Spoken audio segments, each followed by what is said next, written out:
What up, guys? Toxic Fernie here, back with another video of the podcast. As you can see, we're back in our original location where we first started doing the podcast. That way you guys can be like, hey, Fernie, we missed the first spot where you did the podcast. Wherever we are, podcast is always going to get done. As same with the scary storytelling. So yeah, thank you guys. If you have not liked or subscribed, please do. We're growing little by little, so hopefully, we still have that goal to where we want to get at least 100 subscribers by the ending of this year, 2025. But yeah, hopefully you guys can, keep sharing with your friends, family. Tell them to, support the pod, support your local YouTubers here in Medford, Oregon. And yeah, guys, without further ado, let's get started. All right, guys, for today's special guest, another guest that's coming back to the pod. He's also one of the favorites to be on the podcast. Without further ado, let's bring him on. Compa Eliezer, véngase pa' acá, compa. Compa Eliezer, what is that, bro? You gotta come in prepared, and this time it's not a white cloud, dude. Or let me sit down. Wait, what is that? Hold up. I've seen those before. Let me get this on. Haha, what up, y'all? Chill. ¿Me pueden oír? ¿Sí me oye bien clarito o no? Yo. Yeah, mic check, 1, 2. Okay, my fault. Hey, Nice. so de veritas, these guys are called Cavemen Jacked.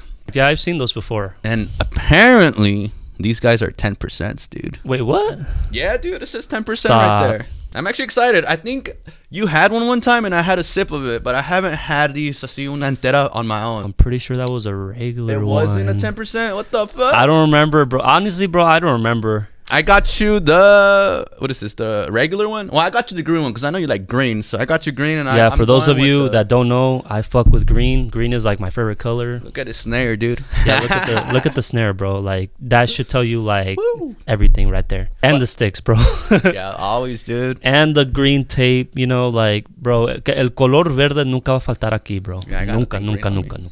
So these have 10%? 10%. Oh, so damn, they do. Mm-hmm. Let me check the calories. Good thing it's early. I'm This just fool. kidding. It is pretty early. Dude, need these see the calories, huh? Let me see. Oh, it doesn't. Oh, Huh. man. They probably have like a good... Oh, shit. They might have it out here on the side. Sabe, way. Enough talking. Let's just... 10%? Yeah, 10%. Yeah, it's Damn. obviously like 8%, 9% max. Dude, Yeah. I've noticed that, a lot of the regular drinks that have the regular percent, which is 5% alcohol, Right. ya están, subiéndole el percent, Yeah, for With real. Twisted Tea, the White Claws. I mean, there's all of them. Even Modelos are going up. They have like their that's extremes. The Bud Light has their White Claw versions too. No That gets manches, crazy, güey. yeah. Yeah, competition is real, bro. Honestly, you can never go wrong with White Claw. Even though we're not drinking that today, but fuck it, we're sticking with the Cavemen Jacked. Yep. All right, let's pop these open, bro. Let's A crack ver, pues, these a ver open. what the whole. Oh, damn. I was way. I ver what the whole deal is about these. I'm Cheers, just kidding. bro. It doesn't even say how much sugar it has. Maybe we shouldn't worry about Alright. To making some good life decisions. that. Right. Cheersies. Cheers. Oh. I mean, it tastes like a soda. Another thing too is that even before I took a drink or a sip, I could smell the alcohol. It was weird. That's yeah. crazy. Damn, bro. Cabrón. Did you have anything to drink last night, bro? Nothing, dude. Oh, so it is. This month is, what is this month? Fucking March. It's about to be April. So it's about to be April, but I'm on a diet. If you guys saw the first podcast, you guys already would know that we're into fitness and all that good shit. Right. But basically, this month I'm cutting, or not this month, next month, and by June I want to be at right now I weigh 180, 187. Damn, bro, you're fat. And yeah, I'm trying to cut to 160, 155, dude. Oh, dang. So you're trying to drop 20 more pounds. Yeah, dude, I'm gonna get ripped. Está bien, bro. Está bien. Yeah. By June. So I got By another 2 June. months. So ahorita, after this one, I'm done, dude. Yeah. I've been saying that all month.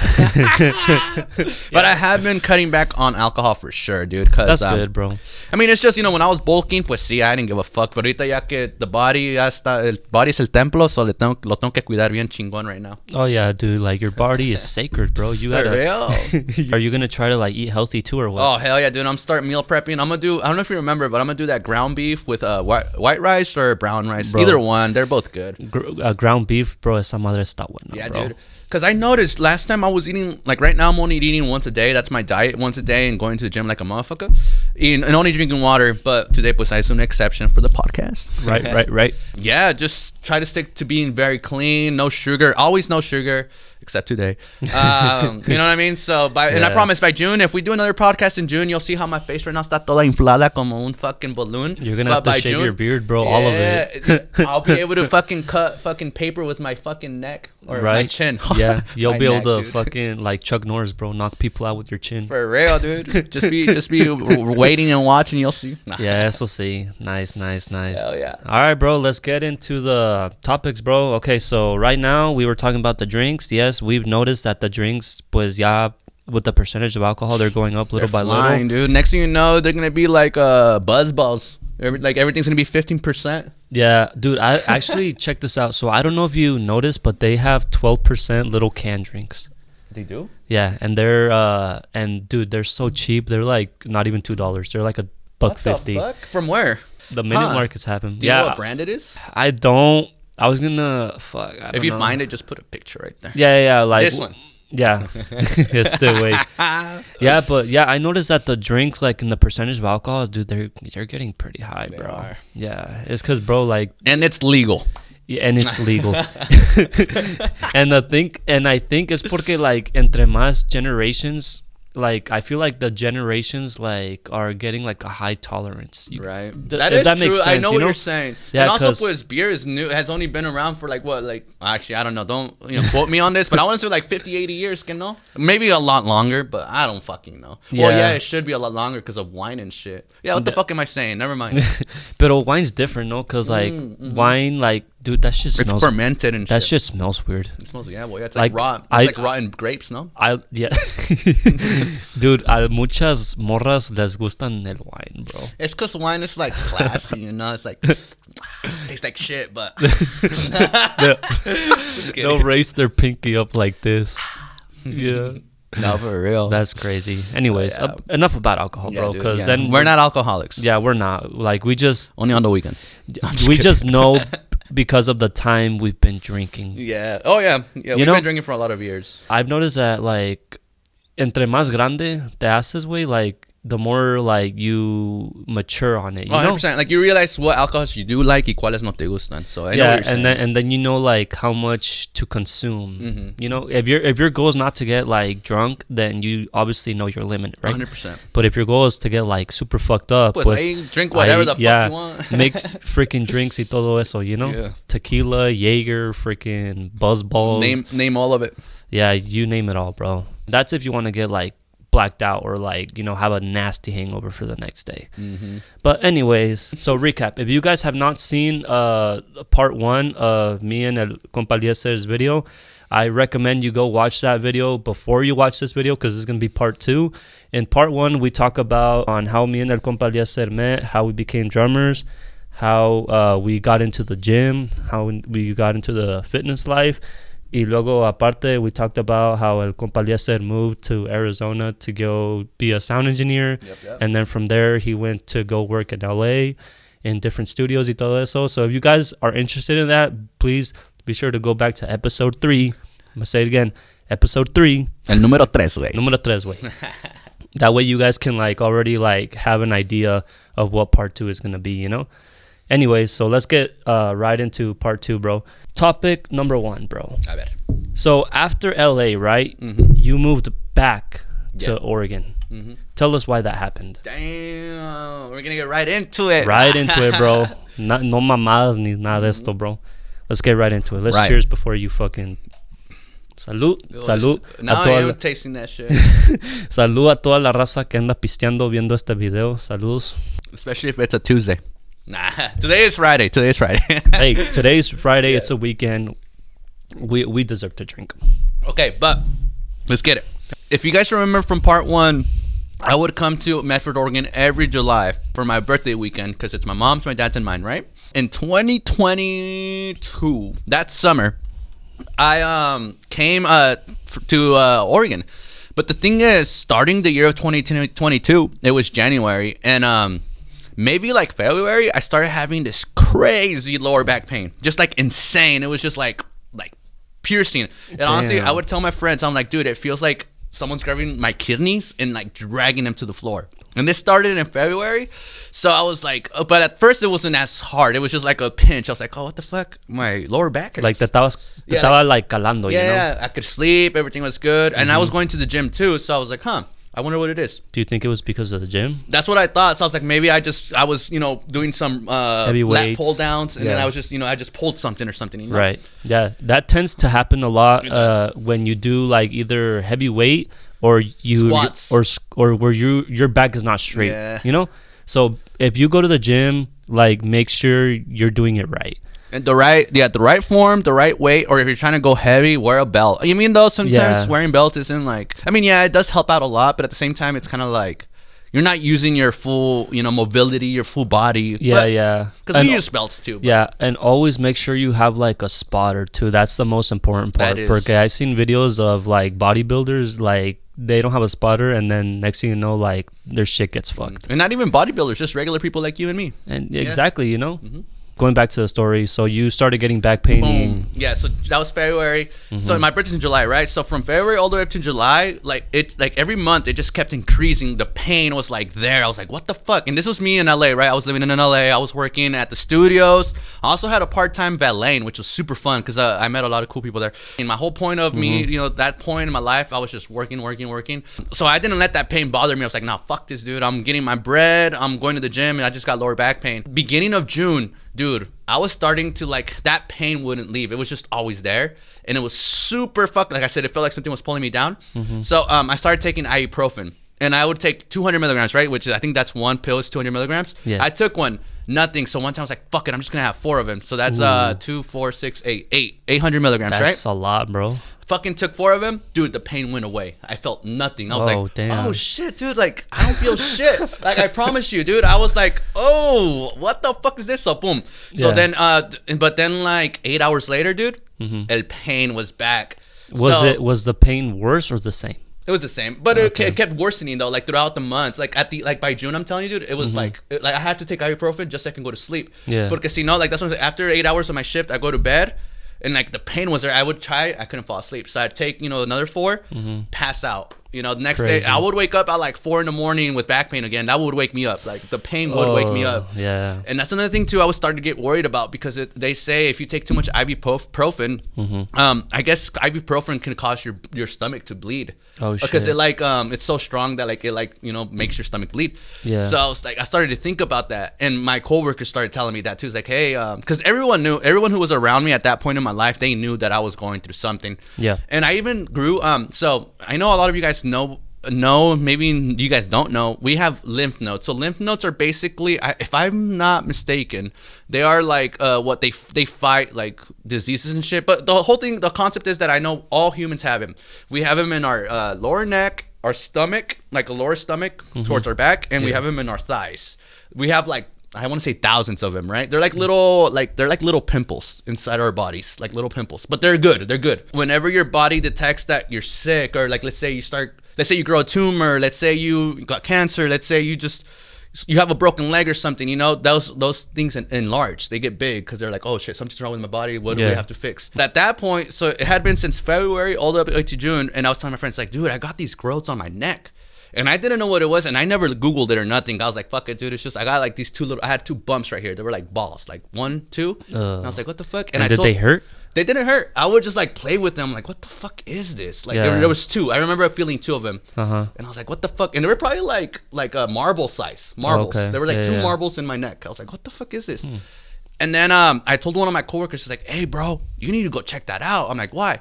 He's like, bro, one of my cousins had that and it was cancer. I'm like, nah. I was like, it's not cancer, dude. I was like, if anything, it's my kidneys. Because at that point in my life, too, dude, I was drinking a shitload. Yeah. So I was like, dude, I fucked up my kidneys or my riñones or my liver, is fucking with me. So like, I fucked up my body. So, damn, so you would drink every day? So back in that time, dude, I was drinking every day. Like like beer or what? No, at that point in my life, I was drinking Crown Royale, a whole bottle. So I would start with like basically a bottle a day. Yeah. A whole bottle a day. I would start the day at the studio, and there's times I only valate like twice a week. So if I was valeting, and there was times. So sorry for the people that are watching. I do not recommend this, and I don't condone this or like say that this is what you should do. But there was a lot of times when I would leave the studio at like 5 a.m. because there was times when I worked at the valet at 7 a.m. But I would leave the studio at 5, still drunk. I took my last shot at 4:50, and I said I'll get sober by 7. Yeah, 4:59, and I'm like, oh, I'll be sober by 7. And I was drinking the whole night, right? And then there was, I mean, didn't happen every time, but it happened a lot of the times where I was like, shit, I'm still fucked up and I gotta go to work. And I would go to work valeting. Parking cars, dude. How was that job? Honestly, it was fun. It was at a hotel. It was at a Hyatt. It was a Hyatt. And it was in Glendale, in California, in LA. Dude, that hotel was dope because like it was a fancy hotel. I mean, we had valet. What was like the most luxurious car you ever parked? Ooh, dude, I parked Rolls Royces, Lamborghinis, Ferraris. But yeah, that's crazy. Yeah, they had like everything. But honestly, this is so weird. But I mean, I guess I thought it was the coolest car because it's affordable, or at least affordable to a normal fucking human, someone who's not fucking rich. But dude, the Kias. The Kia SUVs, dude, they're so like anything after 2023, 2024, or 2022, 2023, dude, those Kias are fucking nice. They feel like you're driving like a luxurious ass car. Really? I remember I was like, what the fuck car is this? And it's a fucking Kia. I'm like, what the fuck? I remember a girl I used to talk to named Kia. This fool. Fucking Kia, dude. Yeah, no, but isn't like a Kia like a mom car también? But not the new. If you see the newer ones, dude, they look super. Like even by looking at one, you're like, what kind of car is that? Or what car is that? They're very futuristic. Well, at least now everything now it looks futuristic. Yeah, like the fucking ¿cómo se llama? The Cybertrucks. The Cybertrucks. Cars. ¿Cuáles? I think the new Camry. Have you seen the new electric Camry? I think it looks like a Ferrari or a Lamborghini. I think so, actually. Yeah. And everyone's like, "What the fuck is it? Is it a Camry or a Lamborghini?" Anyway, so yeah, you were working valet.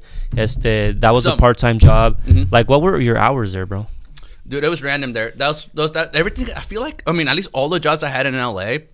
Super random. Like there was throughout the week your schedule changes. Like every week it would be different. So like let's say 1 week I work night shifts, the next week I work day shifts, the week after I work mid shift. So it would always change. I hate those schedules. So bro. every week your schedule changes because because it's like 8 of us. So and Simon, yeah. But I kind of liked it because in LA that's cool because then like every week you knew your schedule. So then like since I worked at studios and stuff, I could make my schedule around that. Yeah. So it worked out very well.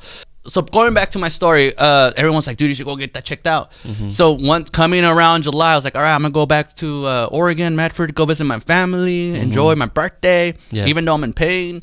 So I came back. I came to visit. It was like July 10th, like a few days before my birthday. Literally the first day I got here, I was like, hey, Mom, I'm not going to lie. I really didn't go see a doctor. I was like, I need to go see someone because I have this pain that is like, it's pain. Like I am in pain. Yeah. So the first day I got back to Medford, I went to what is it called? Fucking emergency. Emergency care. No, algo así. The ones that are like the fast, you just go. Anyone could go to any of them and you can get checked out. But the whole thing is that you wait like 8 hours just to get looked at. Yeah, bro. Emergent care, or no, I forgot. No, it's emergency something. Yeah, I just forgot the actual name. But it's not like the hospital or nothing. No. Yeah, I waited like 3 hours and the doctor's like, because I told him, I was like, dude, my kidneys are fucked up. I drink a lot. I do other shit. So I was like, dude, for sure my kidneys are destroyed.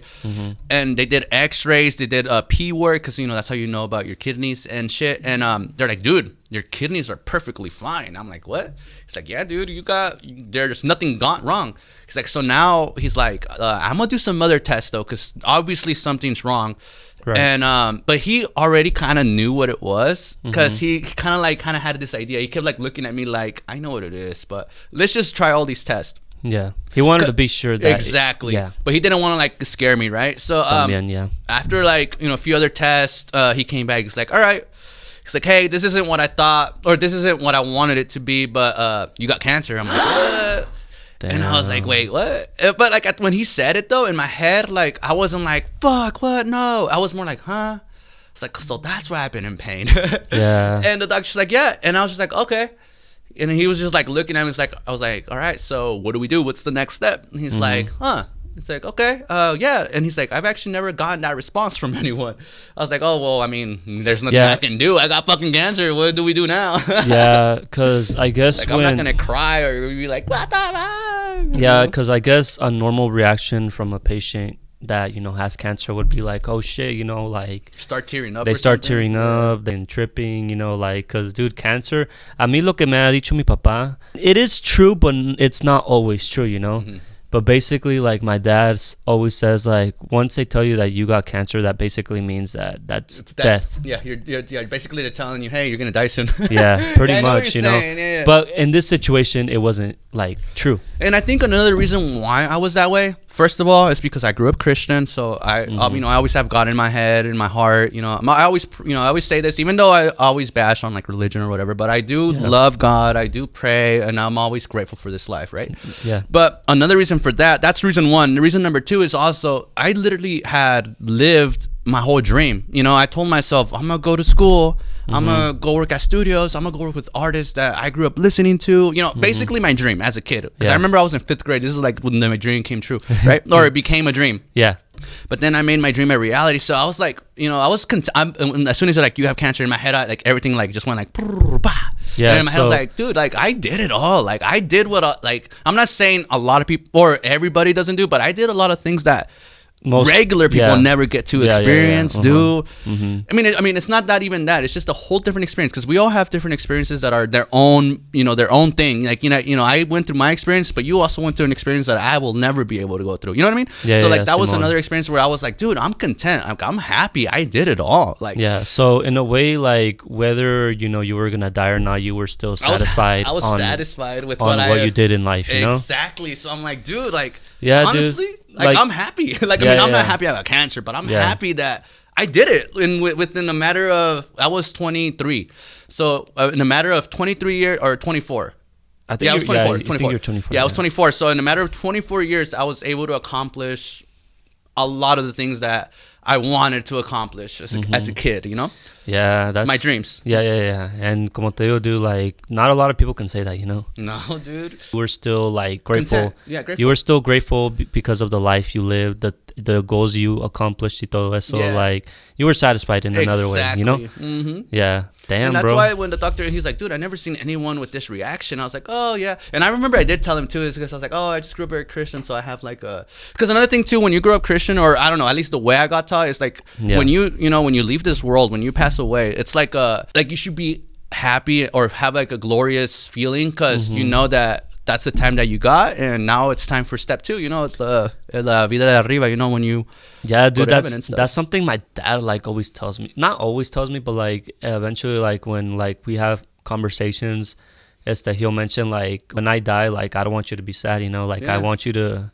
I want you to like be grateful, especially because my dad, bro, like they're older. Our parents are already at a different age too. They're older. They're at that age where they're confident that they're gonna go to heaven. Yeah, and that too, because like, and I believe it, because my dad, like, he's a good person, he goes to church, he prays, y todo eso, like, but yes, in a way, it is kind of sad, because that's your dad. Bro. I mean, we're human. We have feelings, exactly, I was kind of in that mentality too. Yeah. So I got told, right, this was like, let's say it was July. So I got there July 10th. It was like the Monday. Yeah. So like on Tuesday I went, and so this was like July 11th. Yeah. The next day was my birthday. The doctor just set me up with like some CAT scans or whatever to keep, the process going to figure out where the cancer is or what's causing cancer. Right. Like I think that was in a week. So, and mentally I was like, shit, I live in LA.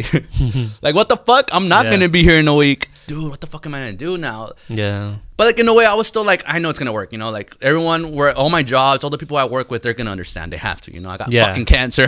Yeah.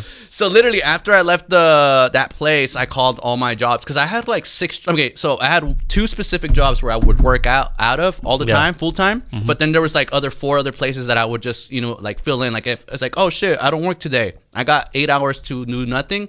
I hit up those 4 studios like, hey, I got 8 hours free if you guys need an audio engineer. And they're like, and out of those 4, they'd be like, hey, we actually got something today. We don't have an engineer. Would you be down to work 4 hours? Boom. Yeah. You know? So that's like I had like 5 of those, and then I had 2 full-time jobs. So out of those 2 full-time jobs, I would have, you know, all those other ones after, you know, so I could work. I worked every day, dude. Yeah, dude. I mean, and that's how it is in LA, you know, like the hustle like is real over there. Like, you know? for real, in LA, the weeks don't feel like a Sunday doesn't, it feels like a regular Tuesday. You know what I'm saying? Yeah. So that's another reason why also, like, you're always drunk in LA, or at least my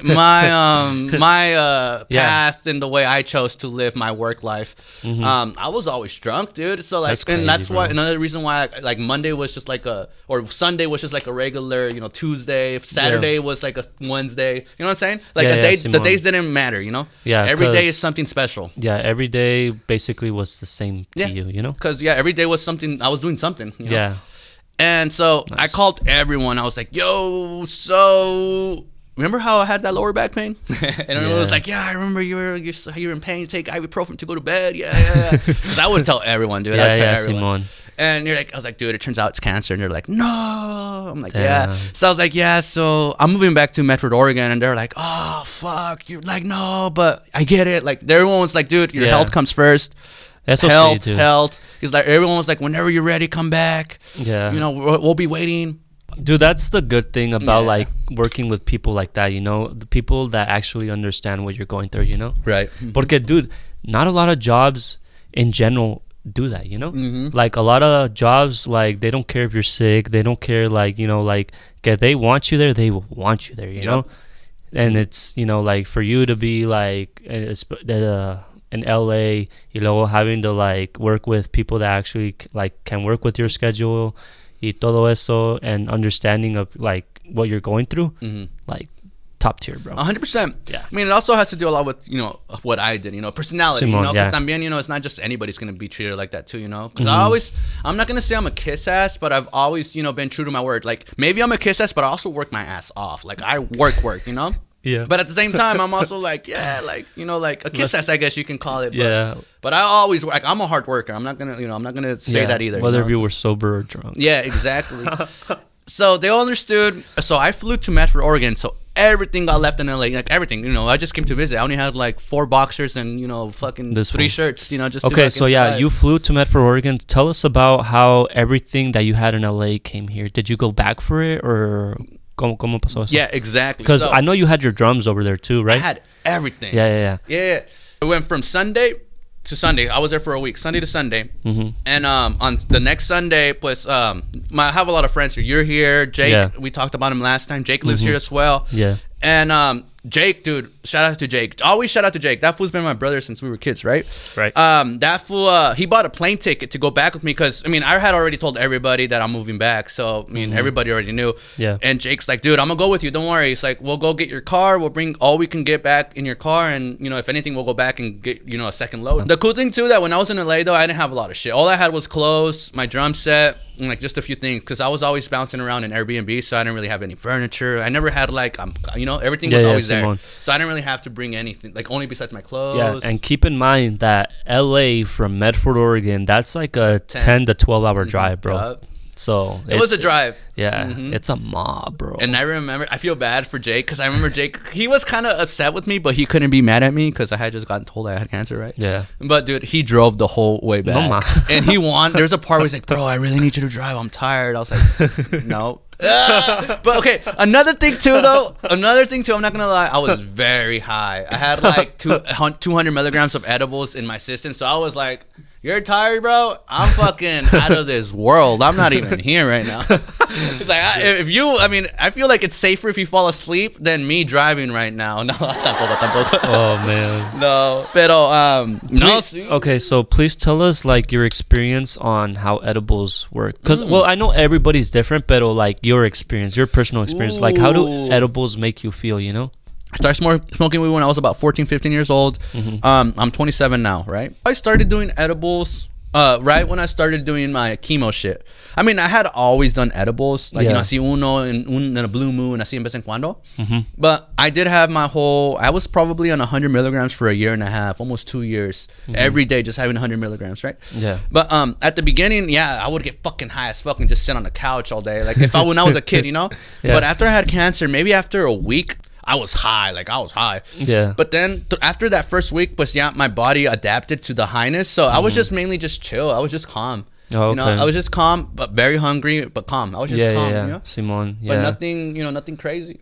Damn. Okay. So since I was on it, and even after my chemos and shit, which I'll get into those details here in a minute. Yeah. But I was still on him after I got off chemo for like another year, Right. and then I got off of him last year in August. Maybe last month I had a few edibles. The first edible I had since August, dude, that one smacked me, dude. I bet, dude. Because I was like, I used to eat 100 milligrams, and like it would just make me chill, just hang Yeah, out. I could even go out and hang. I would go to the gym on 100 milligrams. Yeah. But basically, what I'm saying is, the first time I had it after those, like, it was like 5 months. Yeah. Dude, I had like a panic attack, dude. I was at home playing video games, or I don't know if I was making music. It was either one, making music or playing video games. But I just remember I had to stop and just sit down and be like, all right, I am super high right now. Yeah. Let me just relax. So then the next day I was like, I want to be very high again. So when I got another one, and then I wasn't as high, and then I went again the third day, and it was just, now I'm back to just being normal again. Fuck. Like, I had a few edibles before coming here. I remember like the first time I had an edible, bro. Like, dude, like the trip was real, bro. That's what I'm saying, because you have like it's a hit or miss, Yeah, but I feel like when you try them for the first time, I feel like the first time you're gonna trip. The first, like, even if like with me, I've been doing it since I was a kid, so now it's like I have one, I get fucked up. The next time I have one, it's like, oh, that's what it was. That's right, because it's almost like your body remembers what the high is. So like you don't panic as much, because when you were high that first time and you were panicking, you're like, oh shit, what the fuck. So the next time you're already expecting it, that it doesn't happen as strong, because you're expecting that to happen. You know what I'm saying? Yeah, Simon. No, I get what you mean, porque como te digo, the first time I had an edible, I was like maybe 17 or 18 when I had it, and bro, like I remember I had it. We were at a friend's house, and we were all chilling, y pues, I saw que ese güey tenía like una galleta. Oh, it was a cookie. I took a bite out of it, and then I saw like the little aceite, like the green aceite. I was like, what the fuck? And then I started tasting weed. I'm like, damn, this shit tastes like weed, I honestly couldn't finish it, but I ate most of it. But bro, like they said that we were gonna go out to eat, and so we went out to eat, right? I remember we went to Buffalo Wild Wings. Y pues, as soon as I sat down, bro, like my vision started fucking, yeah, and I was all like, what the fuck is going on here, bro? And pinche, like mis compas, like they were looking at me like, hey, bro, like you good? I'm like, I need to go lay down in the car, bro. Damn. And I had drove. I drove, but it didn't hit me until we got to the restaurant. You sat down, Yeah, and so I drove. We got to the restaurant, and that's when it hit me. Y pues ya, like a couple seconds later, pues I started tripping, and so, well, not started tripping, but like, I got high. I remember que one of them fools, they came over here, and they were like, hey, bro, like, what do you want? And I'm like, oh, fuck, dude. Like, if anything, order it to go. Yeah. And I'm like, get me just the regular cheeseburger. Oh, nice. Yeah, the cheeseburger, Buffalo Wild Wings. Oh, yeah. Pero ya ves que like they have like the late night specials. Oh, yeah. And the cheeseburger was one of the late night specials. So I told him to get me that. The time felt like infinity, bro. Literally. Y luego, next thing you know, my parents call me. Nah. My parents call me. You're all tripping even more. No, I answer them. I'm like, okay, just sound as normal as you can. Right. Okay? I answer them, and I'm over here thinking like I'm talking Hey, normal. mijo, ¿dónde estás? I'm over here thinking that I'm talking normal, And my mom, both of my parents were on the phone. Mijo, ¿dónde estás? Bernie, ven para la casa ya, güey. Dije que no quiero fuera tan tarde. They were like worried because it was already late. Yeah. But bro, I was a teenager back then, so like back then, like they tripped even more, Pues sí. So they were all like, hey, like, ¿dónde estás? And I'm over here answering their question. I'm like, oh, pues vine a comer aquí con unos amigos. Ahorita que acabemos, like, Ya llegó a la casa. ya llego a la casa. And then they were both all like, ¿estás bien? Oh. And I'm like, sí, ¿por qué? And they're all like, oh, es que te escuchas raro. Damn. And I'm over here like thinking I'm talking like in a regular ass voice. And then I don't know, bro, like I feel like as soon as that phone call like was done, like they were for sure knew that you were on something, or yeah, that you were like, ese güey está high, and drunk, dude, okay, or he was drinking or something. I'm sorry to whoever's eating right now and watching this. Bro, I remember as soon as that phone call ended, I opened the door. Threw up. Because you got nervous. You got that anxiety. I know that feeling. But bro, like it was like clear what I threw up. It was like water, like water type shit. And I'm like, I don't remember eating shit, you know? Like like that's why we went to the restaurant so I can eat, you know? But dude, like I don't remember eating shit besides the fucking cookie, you know? Yeah, and that's why you threw up hella water. Yeah, and so my homies came back and I told them, dude, like I can't drive. Like one of you drive my car and take me home. Yeah. And so good thing is that like 2 cars that went. It was my Oh, car nice. y otro carro de un compa. So they could drop him off. Yeah. So one of the compas drove my car and they drove me home, and then that compa ended up leaving with the other compas. Nice. But dude, I didn't go inside. I fucking stayed in the car sleeping, bro. I stayed in the car sleeping. You didn't want your parents to see or talk to you. Huh? Yeah, dude. I And know that so, feeling. Pero I at least wanted them to like. I parked where they were able to see the car. You know. Mm-hmm. I think it was probably like. I want to say it was like. I want to say like 4 a.m. Uh-huh. That's when I like I started to feel a little bit better, and that's when I went inside y todo eso. Pero dude, like. I think we got to the house like around 12, and that's when I stayed sleeping until 4 a.m. in the car, dude. Cause dude, I could not, like, I didn't feel good, you know. No, yeah. So entonces, like once 4 a.m. hit, I got out the car, went in my room, and just fucking slept even longer, you know. Yeah. I remember waking up until like maybe I want to say like noon? 11, almost noon, 11, and so. The crazy part is that my parents never asked me like what happened. You know, that's good. Yeah. So they just like I'm pretty sure they were only worried that like I was at home, but then once they saw me home, pues they were like, pues ya está en casa. Yeah. But yeah, dude, edibles, like I don't know. They're a whole different thing. I love him though. I do love him. Yeah, like especially for working out, you can feel that shit. Really let's do it. Yeah, dude. Chill, bro. As long as I got a ride home. I remember because I would tell you like, well, bro, like, why are you leaving so early? And you're like, that's because, bro, like, if I stay another 20 minutes, I'm not gonna be able to drive. Like, hey, bro, I'm not gonna be able to drive. Dude. That's how I do talk when I'm high. Huh? I'm like, yeah. Hey, bro, what's up? I'm like, bro, stop. What's good? You good? Stop, bro. You need something, bro? Come on. Yeah. Damn, I already forgot where I was in the story, dude. Oh yeah, that Jake drove to LA. Boom, exactly. I was too high sitting in the car right there. I felt bad though because he was kind of like low key mad, but like I said, he couldn't be mad at me. Yeah. And so we got back to Medford.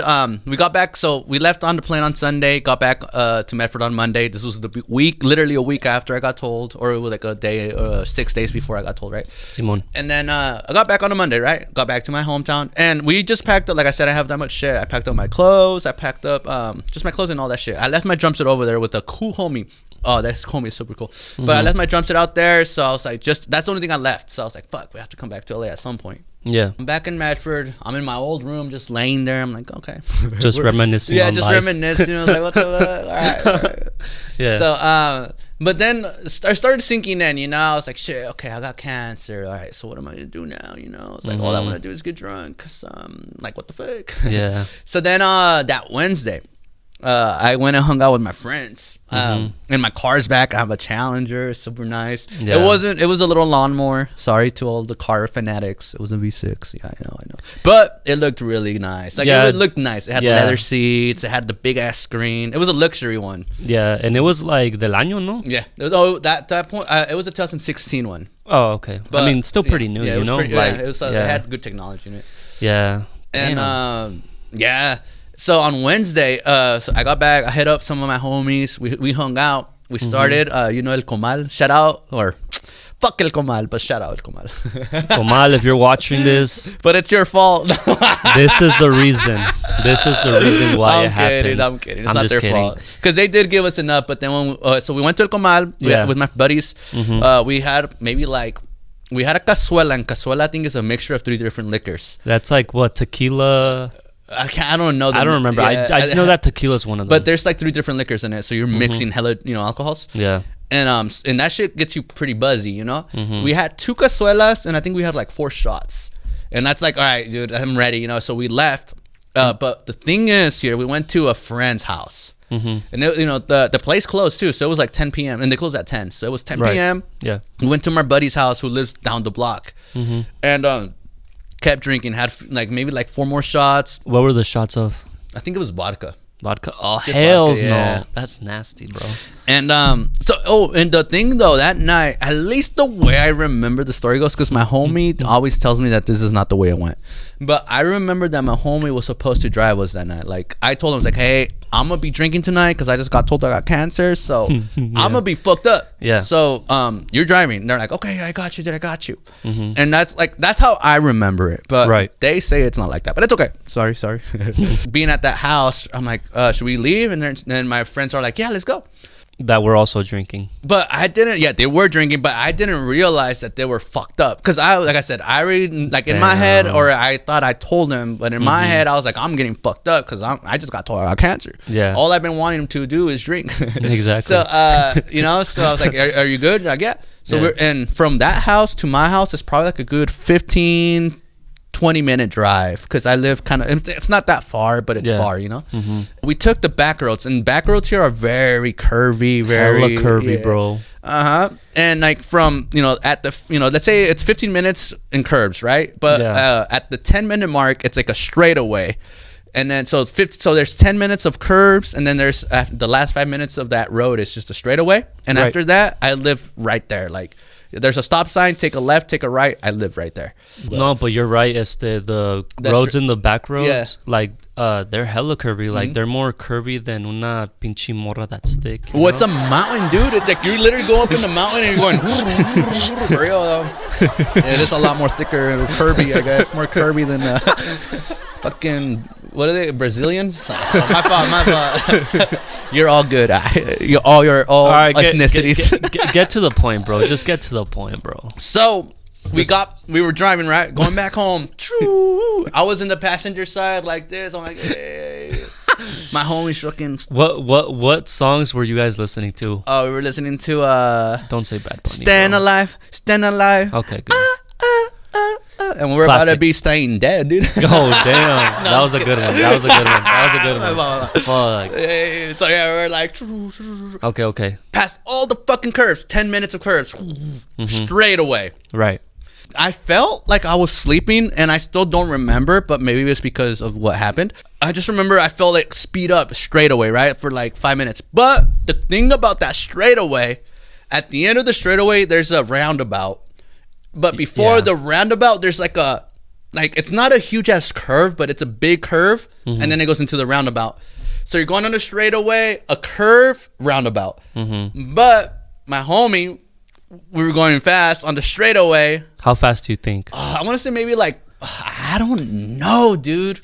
I want to say between 50 and 60, or 50 and 70. But I feel like maybe we were going slower, maybe like 40. Because if we were going 50 or 60, I don't think I would be here, type shit.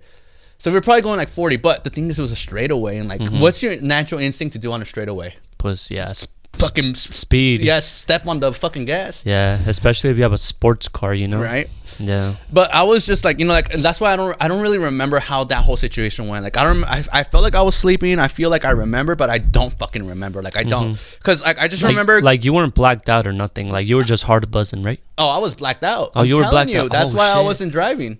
Because I was drinking. Like, I had way more shots than my driver. Because like they were like at the end they were watching me take shots. Like that was what the point was, right? Yeah. We were on the straightaway, and there's that small curve. Yeah. Just went straight through it. At least I don't remember that. But all I remember is we were going. Like, I could feel the air, and all I remember is going cut.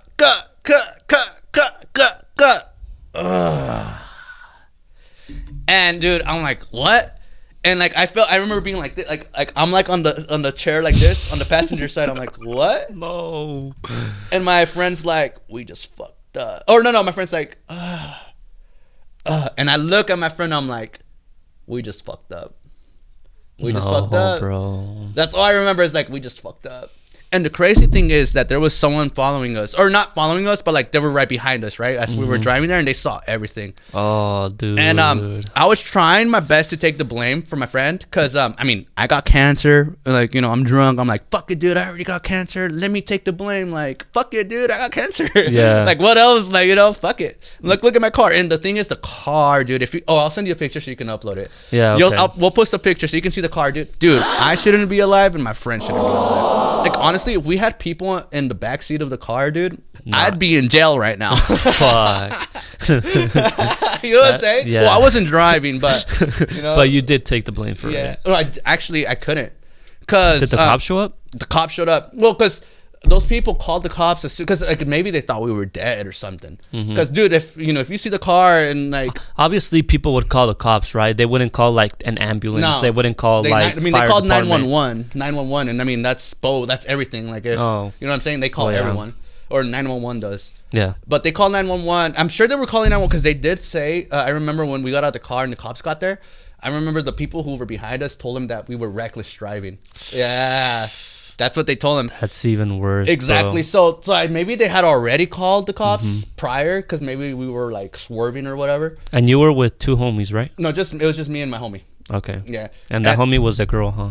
Yeah, but it doesn't matter.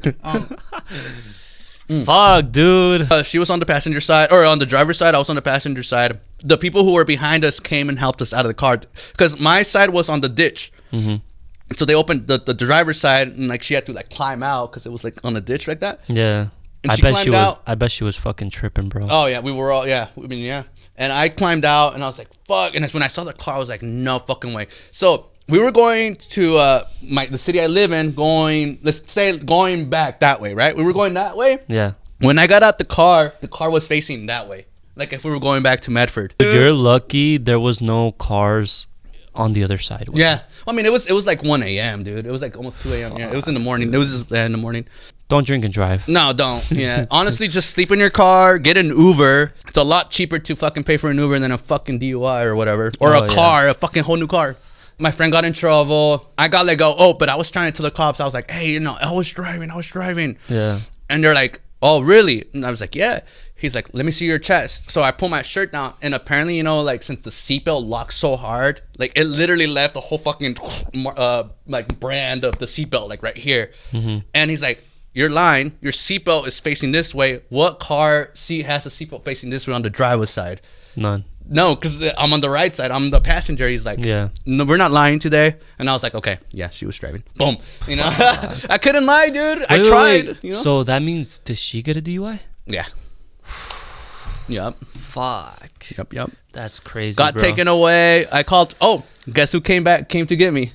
That's the Jake. Jake came Dude, to get me. shout out to Jake, bro. He's a real friend. Yeah, Jake's my boy, dude. Yeah. He's my brother, dude. Yeah, I'm telling yeah. you. It was 1 a.m. I was like, bro, I just got in a car wreck. He's like, I'm coming for you. I'm like, oh, thank you. Yeah, dude. If you would have called me, I mean, I probably would have gone too. Oh yeah, if it's an extreme like that. But yeah. Pero I would have gone to like see the whole scene. I know. Yeah, dude. Just No, but that shit was crazy. So that happened on a Wednesday, or did I say Tuesday? No, Wednesday. It was Wednesday. Or literally 2 days before I brought my car back. Because I brought the car on Monday. On Wednesday, it was totaled. dude. And then in my head, I'm like, dude, like, okay, I get it. Like, I have cancer. I just got told I had cancer things last were not week. going your way, bro. Everything went downhill. Everything was going like. And I was even thinking to myself, like, dude, that's why I don't like living here. Like, every time I come here, dude, everything's always downhill. But it hasn't been. I actually love it here. It's actually really nice. It's a really good place. It's just the choices and the decisions you decide to take is what makes it negative, Yeah. it's not the place. It's us. I got a similar story. You already know what happened with my car too. For those of you that, I'm gonna just tell it real quick. Yeah, go. So for those of you that know, I used to have an SRT8. Oh, but he had like the actual. Yeah. So mine was like the 6.1 liter, and it had like about, I see like stock, it had 425 horsepower, but since it had like a few mods already, I want to say it had at least unos 450. So 450, so like 25 more horsepower, nothing too crazy, but the car, like, it was dope, and it and como tú dices, bro, like, about you like achieving goals, like my goal was to eventually own an SRT8, And you did, when I was younger, and so I got to that point, and dude, like, I fell in love with that car, bro. Like, that SRT, car, dude. That car was the fucking shit, dude. Like, fucking, dude, like, me enamoré, bro. I thought I was gonna have that car like Forever, bro. like, it's gonna be your car. Yeah, pero fucking valió verga también, bro. Fucking, I remember the exact date too. This was in 2022. 22. So was this before or after your? Before, okay. So yeah, mine was in 2000. Actually, I don't know. I don't know. Well, yeah. Okay, so anyways, so mine was back in August of 2022, and bro, like, my story is stupid, bro. This was before like me and Adi started dating. Yeah. Back then, bro, like antes yo iba mucho a las fiestas, right? Right. Whether if I wasn't invited or not, you know. Pero yo iba mucho a las fiestas. So we just show up. Whether it was a 15 or a quinceañera, like, dude, I would fucking pull up in that SRT8, you know. And so at that point, pues, estaba con un compa y todo eso, y pues conocimos algunas morras, you know. And so ese compa started talking to una de las morras que estaba ahí. I saw that, y pues miré que otra morra estaba ahí con ella, you know. I'm like, oh shit, you know. So pues I went up to them, y pues ese compa introduced me, you know. And so pues ya las conocía las dos morras. And so I remember that we went to the bathroom. And then me and that compa, pues we were taking a piss, y pues ese güey me dice, hey bro, like, llégale a esa morra que está con la que yo estaba hablando. So that way, you know. Yeah, so that way we, you know, like we both have a girl. Yeah. So I was like, all right, fuck it, you know. So I went up to that morra, I started talking to her, got to know her a little bit, you know. And I asked her like, oh, ¿quieres bailar? So she said, yeah. We went to go dance, y pues ya me dio su número, and so we started texting, right? So the next day, pues, we started texting. Y ya, like, the next day, she added me, like, on all social media. Because you know how, like, when you have someone's number, like, you pop up on their contacts on Snapchat. Oh, right. Yeah. I was feeling her vibe, you know? She's cool. Yeah, she was cool, you know? Like, and the good thing is that I think she was, like, barely 18. Y pues I was already, like, 22 at the time, so yeah. So yeah, era of age, you know. We kept talking for a bit, and I remember I asked her like out on a date, right? I'm like, hey, like, would you be down to go out sometime, like, you know? Yeah, why not? And dude, ella me dijo que sí, but que I would have to meet her parents first. Right off the bat. Right off the bat, way. We weren't even nothing. We were just like starting. Just friends. Yeah. And so I'm like, that's okay. Hard. Yeah, that's and I'm like, okay, fuck it. Yeah, fuck it. Why not? You know, like, so this was a Thursday in the afternoon. And I remember at that time I was working at Harry and David. Y pues ya ves que in Harry and David, pues I only worked 4/10s, so from Monday to Thursday. So I didn't work Friday the next day. Entonces, I was like, fuck it, let's do it Thursday, right? It was like maybe about 6:30 p.m. I went to the house. I met, dude, it turns out la otra morra, güey. This was her cuñada. Wait, so the girl that her buddy was with was like had a boyfriend? Is that what you're saying? Basically. And what's even crazier, bro, is that they had a kid together. No, my man. Yeah, that's crazy. Anyways, I was like, okay, like, that's not my business. Chisme. That's not my business, so I didn't worry too much about it. And the cuñada lived with them, you know. I was like, you know what? That's not my business. I'm here to, you know, see where this goes. Yeah. You know?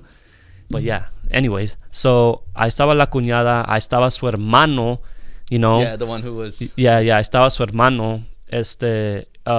Turns out she had a little sister and la mamá. The dad wasn't there because I guess he worked like out of town. Oh, okay. So I just got to meet her brother, her sister-in-law, her little sister, the mom, and but she had like 2 dogs.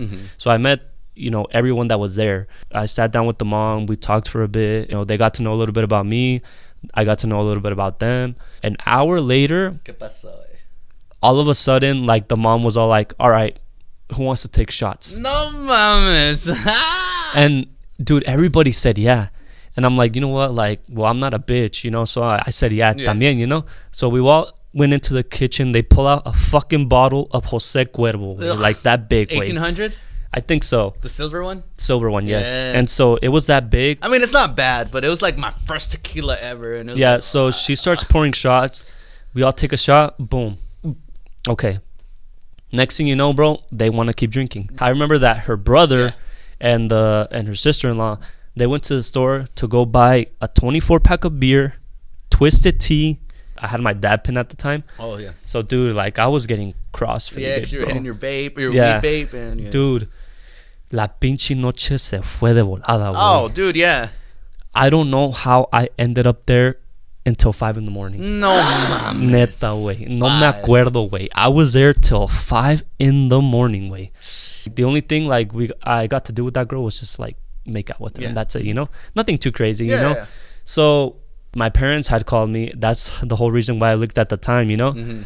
And my parents are all like, hey, like, ¿dónde estás? You know, again, bro, like, hey, ¿dónde estás? You know, I'm like, oh, estaba en una casa de un amigo, estábamos viendo películas y me quedé dormido. Boom, you know, pero ahorita voy. Yeah. Okay, so I go, right? I tell the girl, like, hey, like, I gotta go, but this was fun. Yep. And, you know, like, boom, okay? Dude, as I'm driving home, bro, and the worst situation, this was close to my house. No mames. So, as I'm driving home, bro, like, and, yeah, bro, like, I regret this so much, bro. Like, as I'm driving home, I'm on that one street that's by the train tracks. It's called Sage Road. It's the one road on the side of the radio station. Yeah, okay, so I'm over there driving y dude, ya ves que por ahí pasan semis? Yeah, all the time. Yeah, so dude, there was a semi pulling out, you know? And you know how like they take wide ass turns? Bro, I got distracted because I was trying to put music on my phone and I was obviously driving with like one hand, right? I'm looking at my phone trying to see what song to select, you know? And so once I looked up, next thing you know, boom, you know? Boom, you know? Fucking car started spinning, you know, fucking, como tú dices, ka, ka, ka. Yeah. Fucking, and next thing you know, I end up on the sidewalk. Dude, I could not open the fucking driver's side of the door. So I get out through the passenger side and like, I'm not gonna lie, I was fucking drunk. Pero, because of the impact, bro, like it sobered me the fuck up because I know, like just, oh shit. Yeah. What the fuck? So me salí del carro, güey. Yeah. I get out the car, and bro, the car is fucked. Totaled. It's fucked, bro. And so I call my sister. I'm like, hey, this just, you know, I just got into a car accident. It's really bad. I'm, you know, at this location, blah blah blah. You know, I noticed that the semi driver, he also came back to me. And he was like, hey, are you okay? Are you good? I'm like, yeah, I'm okay. Así como si nada, güey. I'm like, yeah, I'm okay. You know, like, are you okay? He's all like, I'm pretty shocked right now. He was scared, bro. He was scared. He's never been in that situation. Yeah, so pinche, he went back to the semi because I guess the cops were on their way. I'm like, fuck, you know, like I'm fucked, you know? Yeah. So before like the cops showed up, llegó mi hermana. She brought me a banana. She brought me cold ass water. She brought me a Gatorade, you know? So, you know, I ate all that shit. And so it kind of like sobered me up even more, I guess, if you want to say. Y ya, pues, my dad came, you know, my mom came, my other sister came. Y pues, yeah, eventually when the cops got there, pues... That's crazy. Yeah, dude, como te digo, I honestly regret this. And como te digo, the cops got there and they asked me like, oh, what happened? Dude, I lied to them, bro. Yeah, why wouldn't you? I mean, sorry. Like, I lied to them. I told them the biggest lie. I was like, I basically told them what I told my parents. I'm like, oh, it's because I stayed at a friend's house and like I was late and you know I was on my way home and I was falling asleep and then next thing you know, this happened. You know, the crazy part is that they believed me. You know, like they didn't even drug test me. They didn't question it. They didn't question it. They were like, okay, but since it was my fault, porque I guess I was in the middle of the road. Oh. Yeah, they just gave me a $200 ticket, and then when I went to court, they reduced it $100. Damn. Yeah, bro. So in that like situation, like one, I could have died. Yeah. Two, I could have gotten a DUI, and you know I would have been paying like a shitload of money. You know, like it could have been either or. Como tú dices, bro, like we're both true believers in God, you know, we know that he has our back always. Another thing like that I'm gonna say, bro, like that has to do with like the accident and you like having cancer, bro, like I feel like our time is not up yet. Oh no, it's not. I feel like we're still here on this earth for like a reason, you know. 100%. Like porque yo en realidad siento que, dude, once you die it's because your time's up, you know, like whether you're young, you're old, yeah, you know. Pero for us, bro, like death was like right there, knocking. Pero, twice for me. Yeah, pero God was or all like, maybe even 3 times if I'm not gonna. Pero God was all like, nope, not yet, you know. And it's crazy, dude. But yeah, that's basically you know what happened to me. And that's a crazy story. It is, bro. dude. Only just for a makeout session. Y luego para acabarla, güey, me and esa morra. Nothing. Nothing. Damn. You know. Yeah, I'm dude. sorry, dude. But That's crazy. Yeah, dude. That's my fucking experience. Please let this be a lesson to you guys. Don't drink and drive. No, ever. no, it's not worth it. It's not dude. worth it. It's not. Mm-mm. Mm-hmm. All right, bro. But going back to your story, what did your parents think like when you got into the accident? Like, did they lecture you? What did they tell you? No, they didn't say shit. And it's because, dude, I just got told I had cancer. Yeah, same with my parents, bro. Like, ellos tampoco. Like, they were just glad I was still alive. Yeah, you know? exactly. Yeah. That's the thing, you're alive. And especially after they saw the car, they're like, what the fuck? Yeah, dude. Straight up, Yeah. dude. And yeah, dude, I lost my SRTA, bro. But And como tú dices, just because of like a makeout sesh. Don't risk your life over a girl. don't do it, dude. It's not worth it. Especially if you're young. Yeah, especially if you're young. Honestly, even at any age. No, I'm just kidding. I'm just kidding. Anyways, but yeah, that's our crazy car crash stories. Shit's crazy, dude. It is. So, like I said, don't drink and drive, bro. Like, me and you can relate. Mm-hmm. Especially that we have other friends that have been through similar Shit's situations. crazy. Dude, the story that Bernie has, the story that I have, we've heard it like 3, 4 to 5 more times, right? Or yeah, even with more. other friends. Yeah, that have Yeah. had similar or same experiences. And they've actually have gotten DUIs. Oh, yeah. And that, trust me, that's something you don't want. No. They might be on here in the future, but in the Oh, podcast. But we won't mention any names. Yeah. Okay. So, anyways, bro, let's. Okay, that's enough of the our experience with the car crash. Yeah. Anyways, But we let's- learned. Yeah. So let's go on to the next topic, which is music. Music. So El Compa Eliezer, if you guys don't know, he's a local artist, bro. This guy is like a peso pluma in the Medford, Oregon area. Damn, come on. Tampoco. I mean, to us, I am. Pero todavía people here in the community, I mean, they're starting to get to know me, I guess.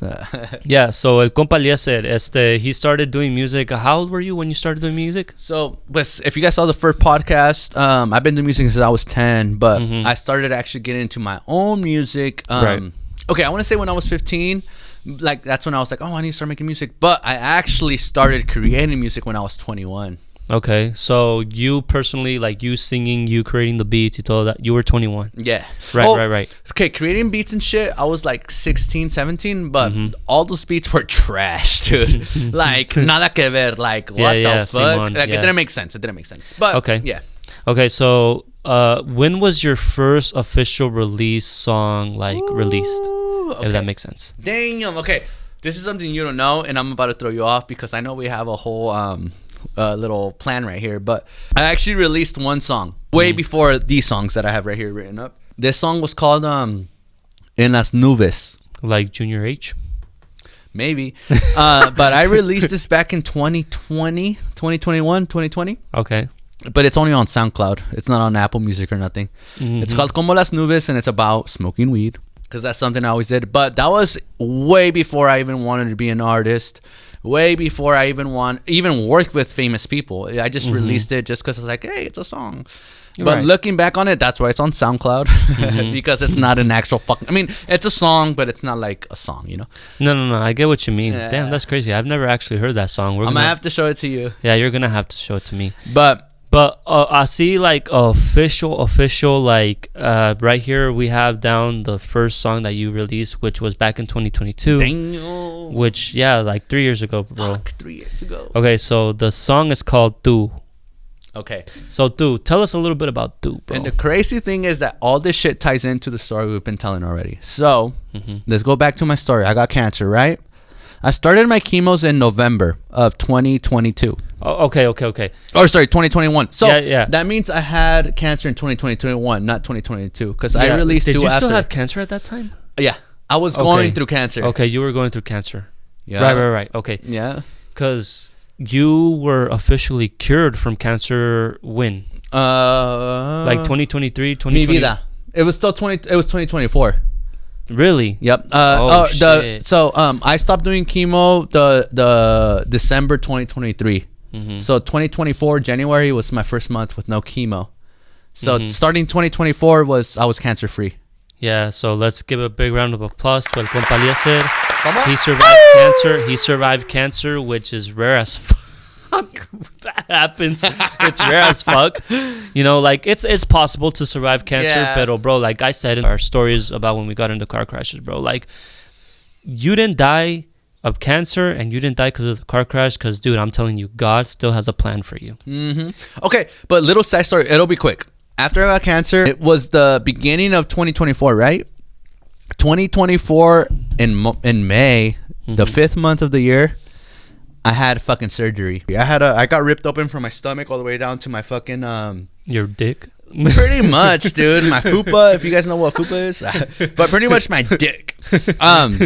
They cut me open, dude, because some lymph nodes after chemo didn't go down, so they had to remove them, so that way in the future they don't become cancerous or tumors. I do remember that. So I had a surgery, but dude, I was actually, just real quick, I was real mad. I was actually more mad about having to have that surgery than having cancer, dude. Yeah, because with cancer, you had just like recovered. Chemo. Yeah, Oh, yeah. you had just recovered. Y aparte, pues, yeah, that's when you were like slowly getting into back to the gym. I started going to the gym. That's when you slowly started going to the gym, and that's when I saw you like for like, you know, in the long time. That's when we reconnected. Yeah, that's when me and Eliezer reconnected, and that's when we like started working out again, you know. Yeah, so hanging out. Pero yeah, he told me que, oh bro, like I need to have surgery, so I might be off the gym for a while. Yeah, dude, I just started, and then I was like, oh, I'm gonna have to be off again. Like, yeah, Simon. So hey, but that was better than having cancer, no? oh, 100%. Yeah. But I remember when the doctor's like, and we're gonna have to do a surgery, and we're gonna have to cut you open from up your chest all the way to your fucking dick. And I was like, what the fuck? No. And the doctor was like, ah. And I was like, oh, I'm sorry.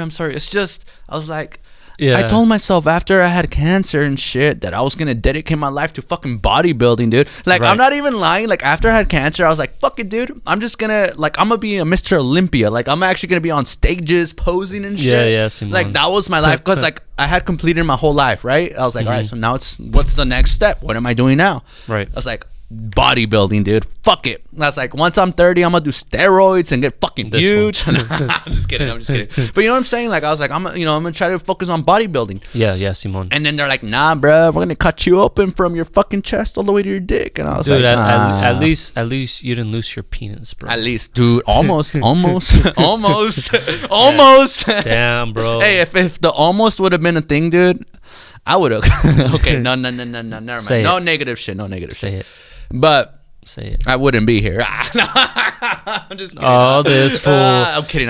Nah, mames, güey. Tampoco. I'm kidding. That's what I'm saying. I'm kidding. Okay, so yeah, so that happened, and then that's when you released your Exactly. first official song, which was Tu. While you still like were going through chemo y todo eso. No, 2 came out right after I got done with chemo. Okay. So I got done with chemo. Then I started working on music. My own music, started producing, and then somehow 2 came out of nowhere. Cause like I said, I was 14 years old when I started messing with music, beats and shit. And I was already 22, 21. No, I was 23, 4. Oh yeah. 24. I was 24 or 25. 25. I was 25. I was 25. Yeah, if we're doing the math right, it's 25. Yeah. So I was 25 here, and I released that song. Oh, no. Sorry. I'm fucking stupid. Because in 2022, I was still in chemo, because that's why I took a break. Because summer of 2023 is when I had the surgery, and that's why I released no music until 2024. So I skipped a whole year. After I released 2, I was still doing chemo. I think 2 came out in October when I was doing chemo. Yeah. That's right. Yeah. And tell us a little bit about Tu. Like, what inspired you to like write that song? What inspired you to like, you know what, this song, dude, this fucking podcast hits? is about to be long if I'm about to do all that. Just try to cut it as short as you can. Okay, so basically, too, have you guys ever heard, when I was a kid, I was a big fan of Panzonia Musical. Okay. Son de amores. Yeah. Amores que matan. Yeah. So that song was one of my favorite songs growing up. Like, I would just play that whenever, you know? Duranguense style. Déjame llorar. But if you guys remember the first verse, he said, y me han contado que te han visto sola, rodando todas las calles. Yeah, I mean, I guess that's more like romantic. But like he's shit. saying, it's about a girl who like that he used to be in love with type shit. At least this is how I took it. He used to be in love with this girl, and he left her, and he left the state. And so people are be like, hey, that girl that you used to be at, she's coming out now because you're not in town. And you're like, what the fuck?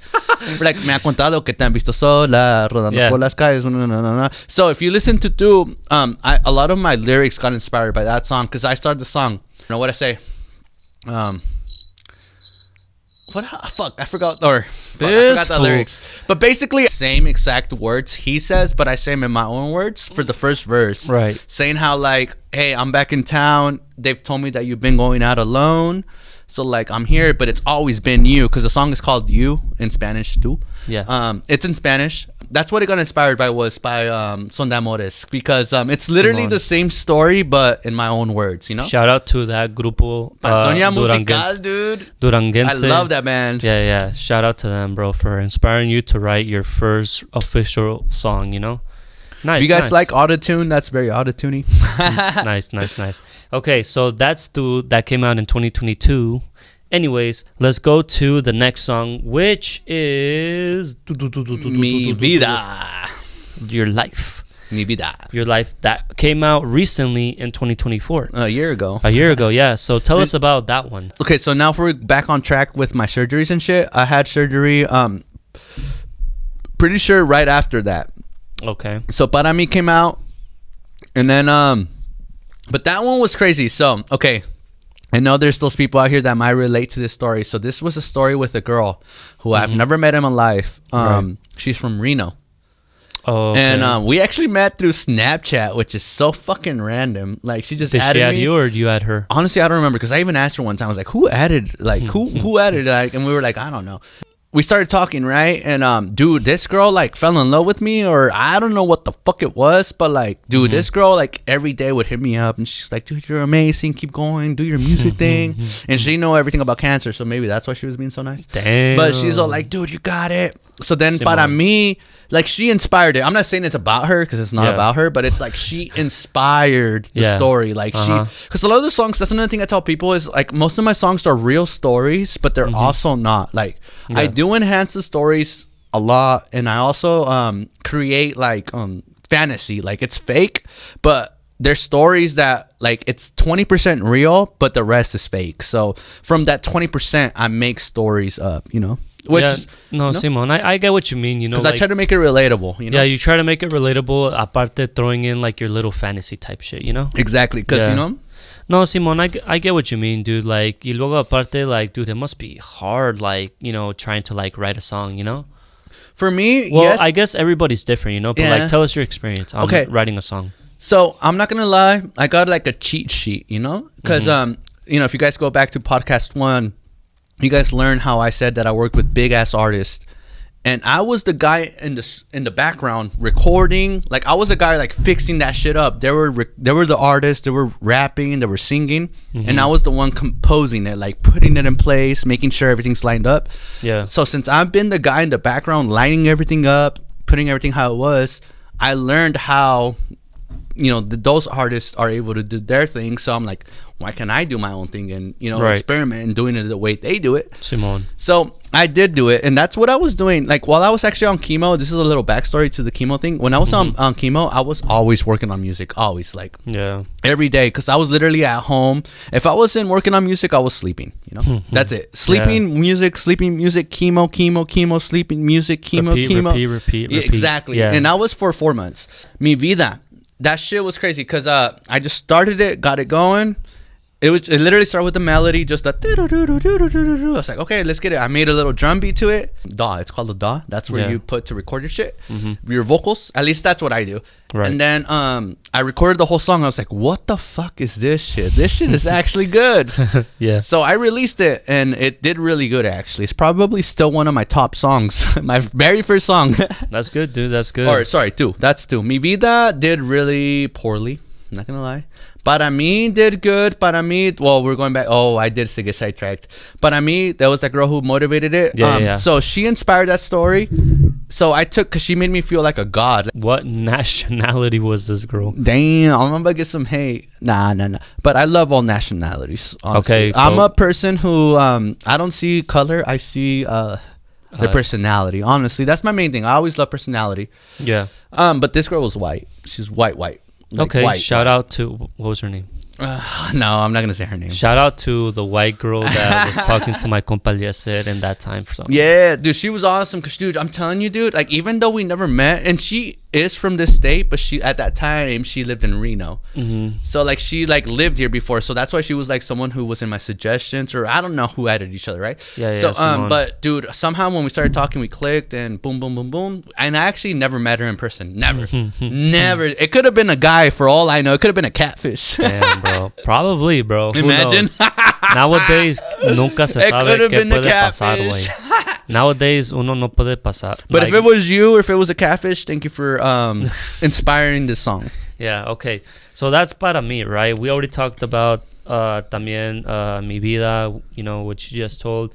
So now let's go to Playa. Playa, which also came out in 2024. Yep. So Playa, tell So, us about Playa. Para mí came out in February. I think Playa came out like June. But Playa, that's the first song that I ever produced where I actually added Rio drums. I'm pretty sure I recorded my drums on that song. Yeah. So those drums are I play drums. I mean, you guys know. I played those drums on the first song on that Playa, and then I made everything from scratch.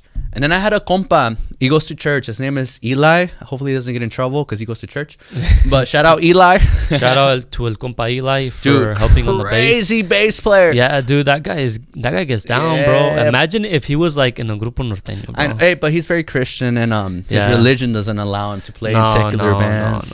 Which yeah. it would be cool, because dude, I'm telling you, oof. Eli, if you're watching this, Stop. bro, you could go places if you just let the church.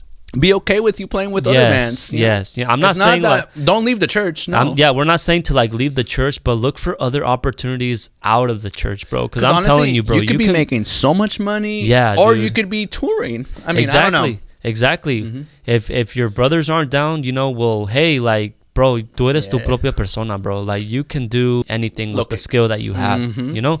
So keep that in mind, bro. Just keep that in mind. Going back to the story, so he recorded my bass line. No, but for real, dude, it sucks because like it's true.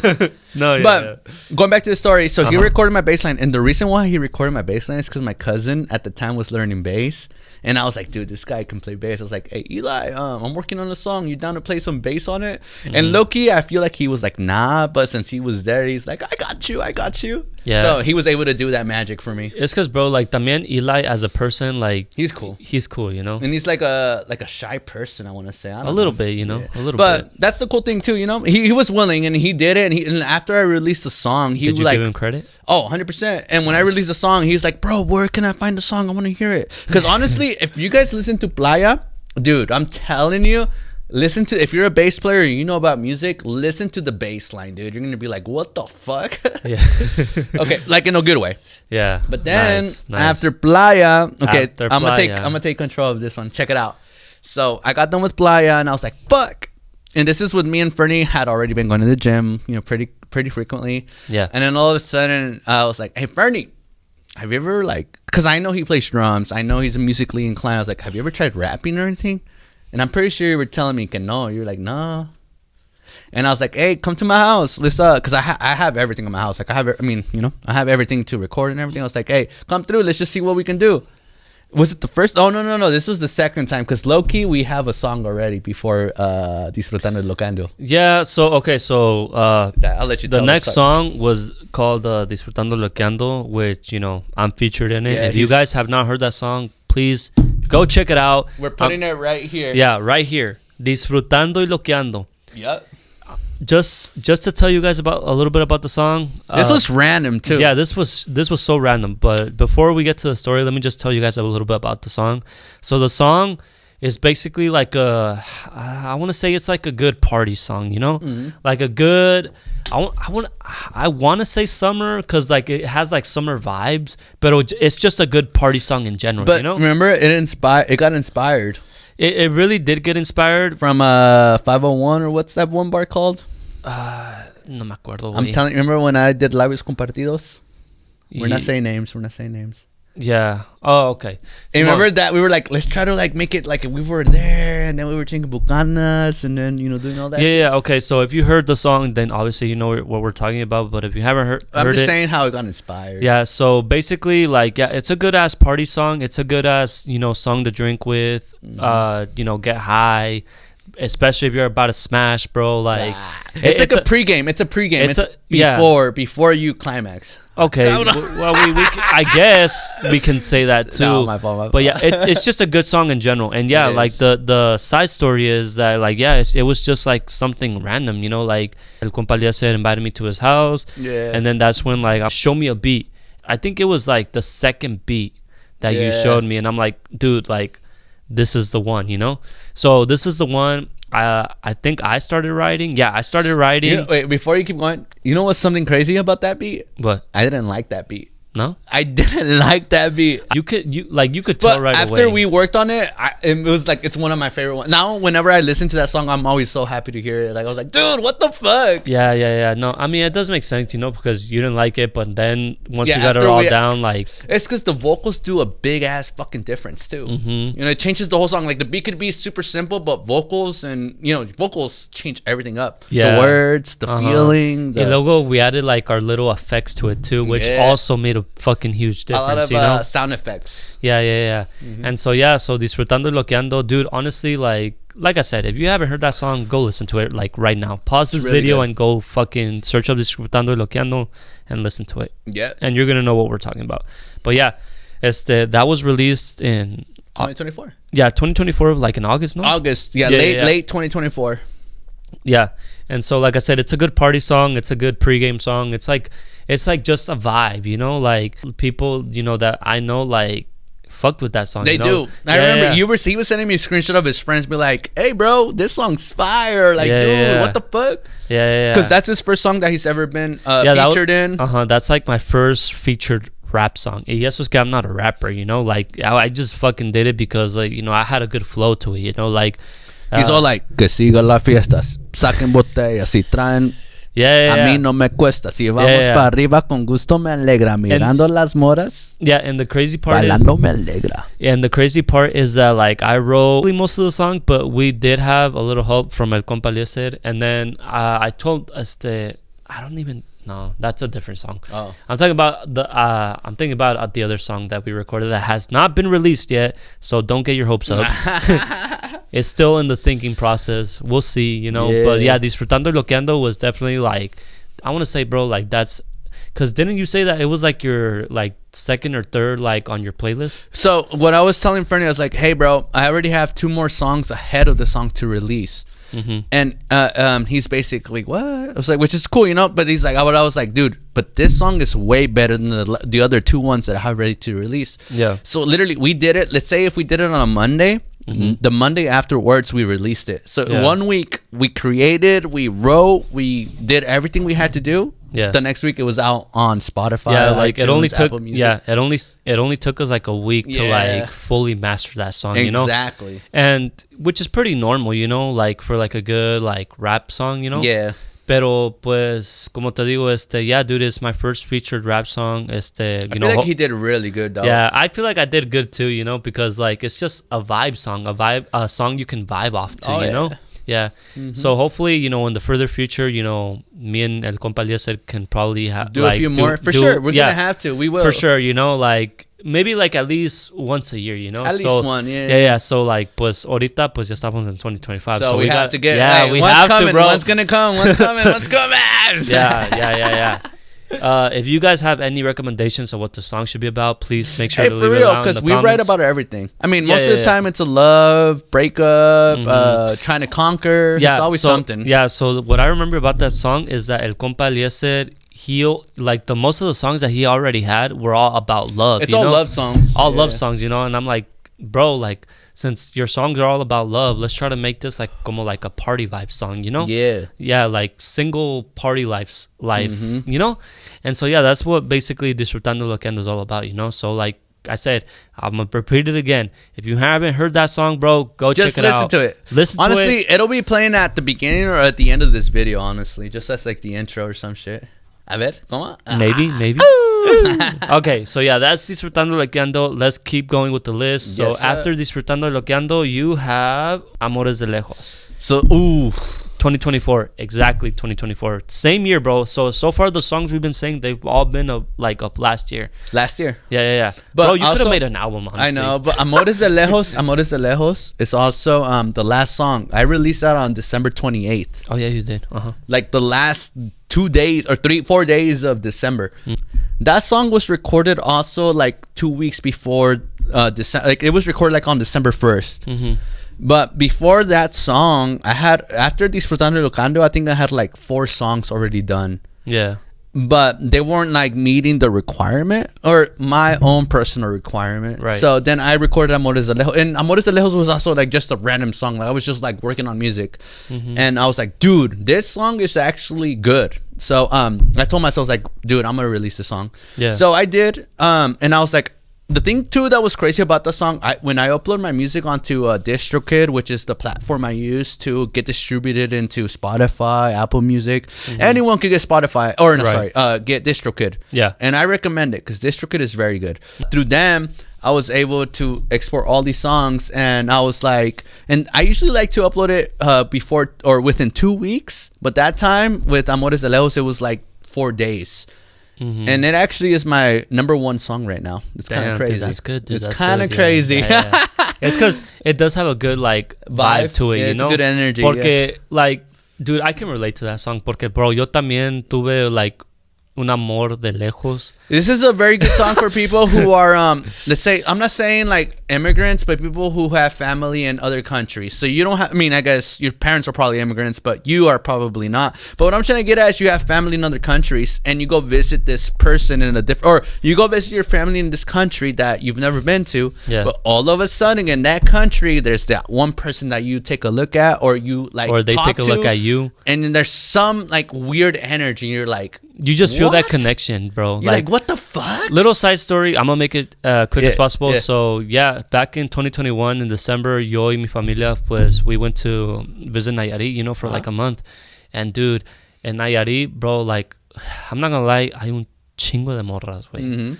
And bro, like había una morra específica, bro, that like grabbed my attention, and I grabbed hers Because she was into you. Yeah. That's what I'm dude. saying. It's like, what the fuck? Dude, like you could just feel like that, like there was something there, Energy, you know? the Yeah, energy, yeah. yeah. And so we hung out like a couple times, pero bro, like the thing is, she was a little bit younger than me. Oh, okay. So like no, en realidad like her parents were like obviously like still hella strict on her. Sí la dejaban salir, pero like unless it wasn't like, you know, with other friends or like other people around, you know.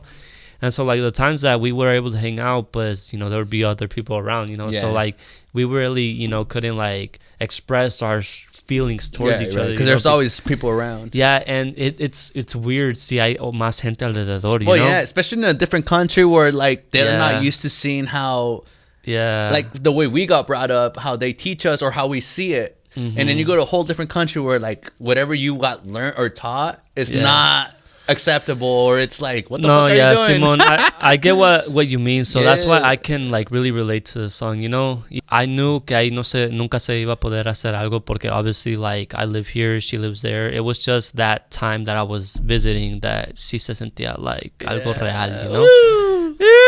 So Amores. that's Amores de Lejos. So that got released December 28th. And then 2025, we come into January. So I told myself in 2022, actually no, it was more 2024, because 2022 was the first year that I released a song. But 2024, I told myself, say, hey, or no, sorry, it was 2023, and I didn't release music in 2023. But in 2023, I told myself, it's like, hey, I'm gonna give myself 5 years to work on my craft, work on my art, work on my music. Yeah. If it doesn't blow up, if it doesn't go nowhere, then it's okay. Like, you know, I tried. Yeah, no pasa nada. Let's move on to the next step, you know? So right now we're in 2025, so I got 2 years left to, you know, keep working. Ilusiones, that came out. Ilusiones. Yes. Ilusiones came out 2025, January. Yeah. But Ilusiones got recorded way before Amores de Lejos, way before Disfrutando y Luqueando.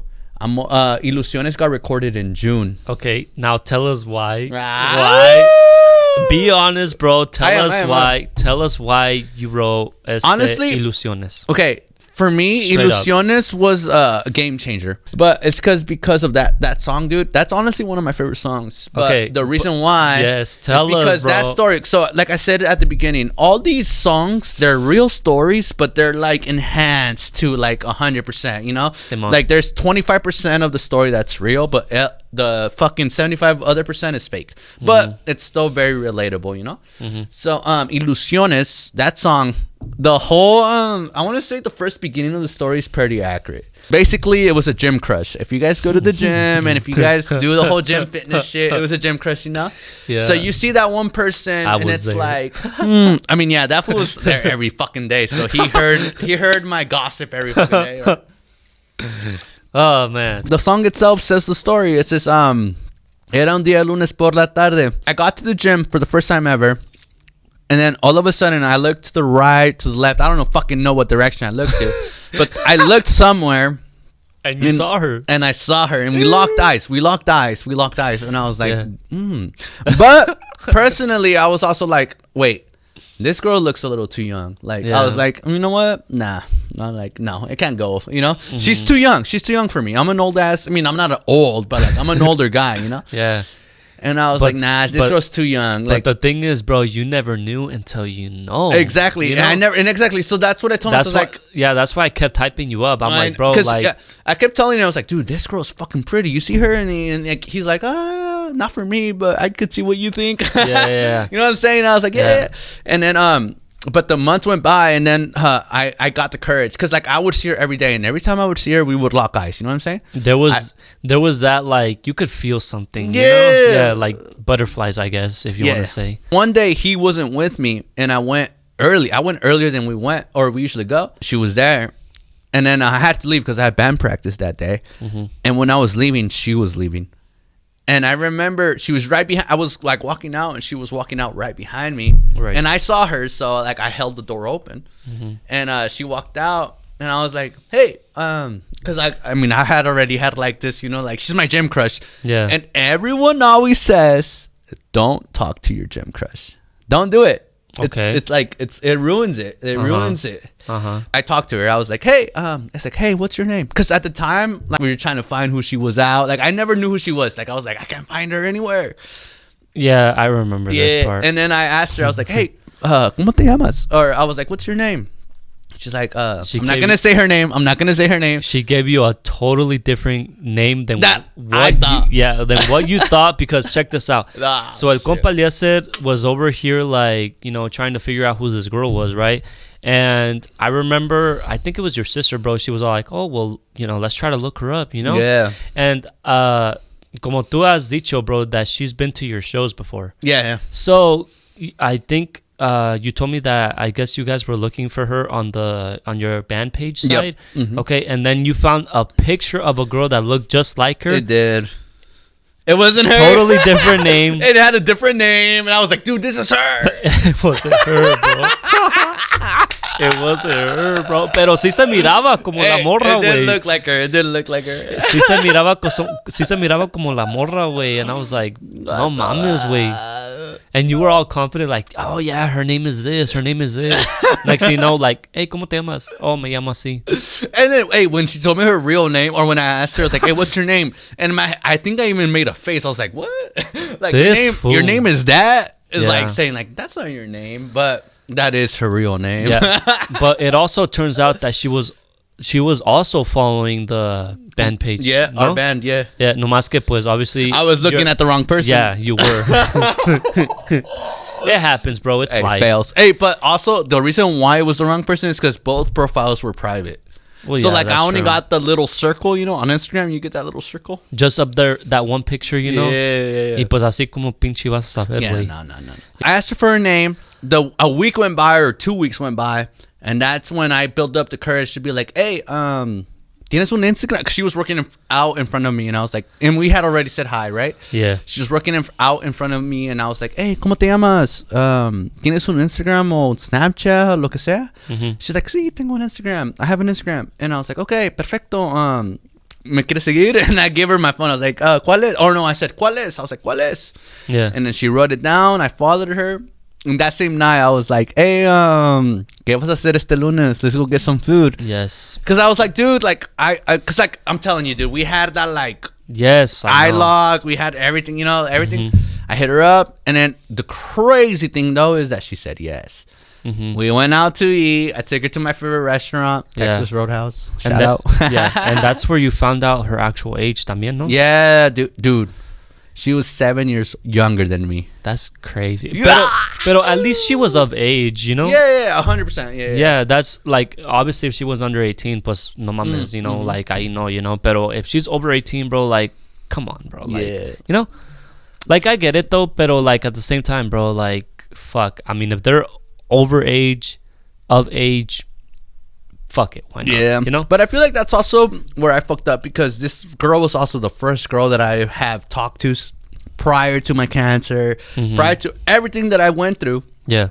Even when I was in LA, I'm not saying I didn't talk to girls in LA because I did, but like I'm not saying that like it was something like, oh, I'm gonna go on a Something date, special, you know? Yeah, exactly. Compared to now, like shit, I'm going on a date with this girl, and she said yes. Damn. I'm not gonna lie, dude. I was being a fucking little pussy, dude. I was so nervous. She Yeah. was so dope, though. She was super understanding, and like for her age, she was super mature. But nothing happened out of it. But from that experience, Ilusiones came up because it was. I mean, that's it. Like after that, that's it. Yeah, so We shout never out. hung out again. We never did nothing. Yeah, so shout out to that girl, you know, for inspiring you to write that song, Ilusiones. ¿Qué te voy a decir? Yeah, even though you went on a date with her, yeah, even though like you got to know her a little bit more, you got to know her age, even though like nothing crazy happened there, bro, like, you know, at least you were able to like Learn and write a song about it. Yeah, You know? it's crazy. Yeah. And honestly, there's a few other songs made through that experience, but they still haven't been released. Come on. All right. So now let's go to the last song that you have right here, which is the recent song that you have out. Come on. Pasatiempos, bro. Pasatiempos. All right, bro. So tell us a little bit about Pasatiempos. Pasatiempos. Damn. That's probably the best song I ever have or do have so far. Isn't it on your top right now? It is. Top list? It is. Yeah. It actually has gone the most listens. It's the number one. Yep. That song is same thing with all the other stories. It's very it got inspired by the real story, a real situation. But like I said, a lot of it is made up. But at the end of the day, it was inspired by like real life events. Right. So that's what matters. And that song was recorded. I physically made that song in October, and I released that song 2024, right?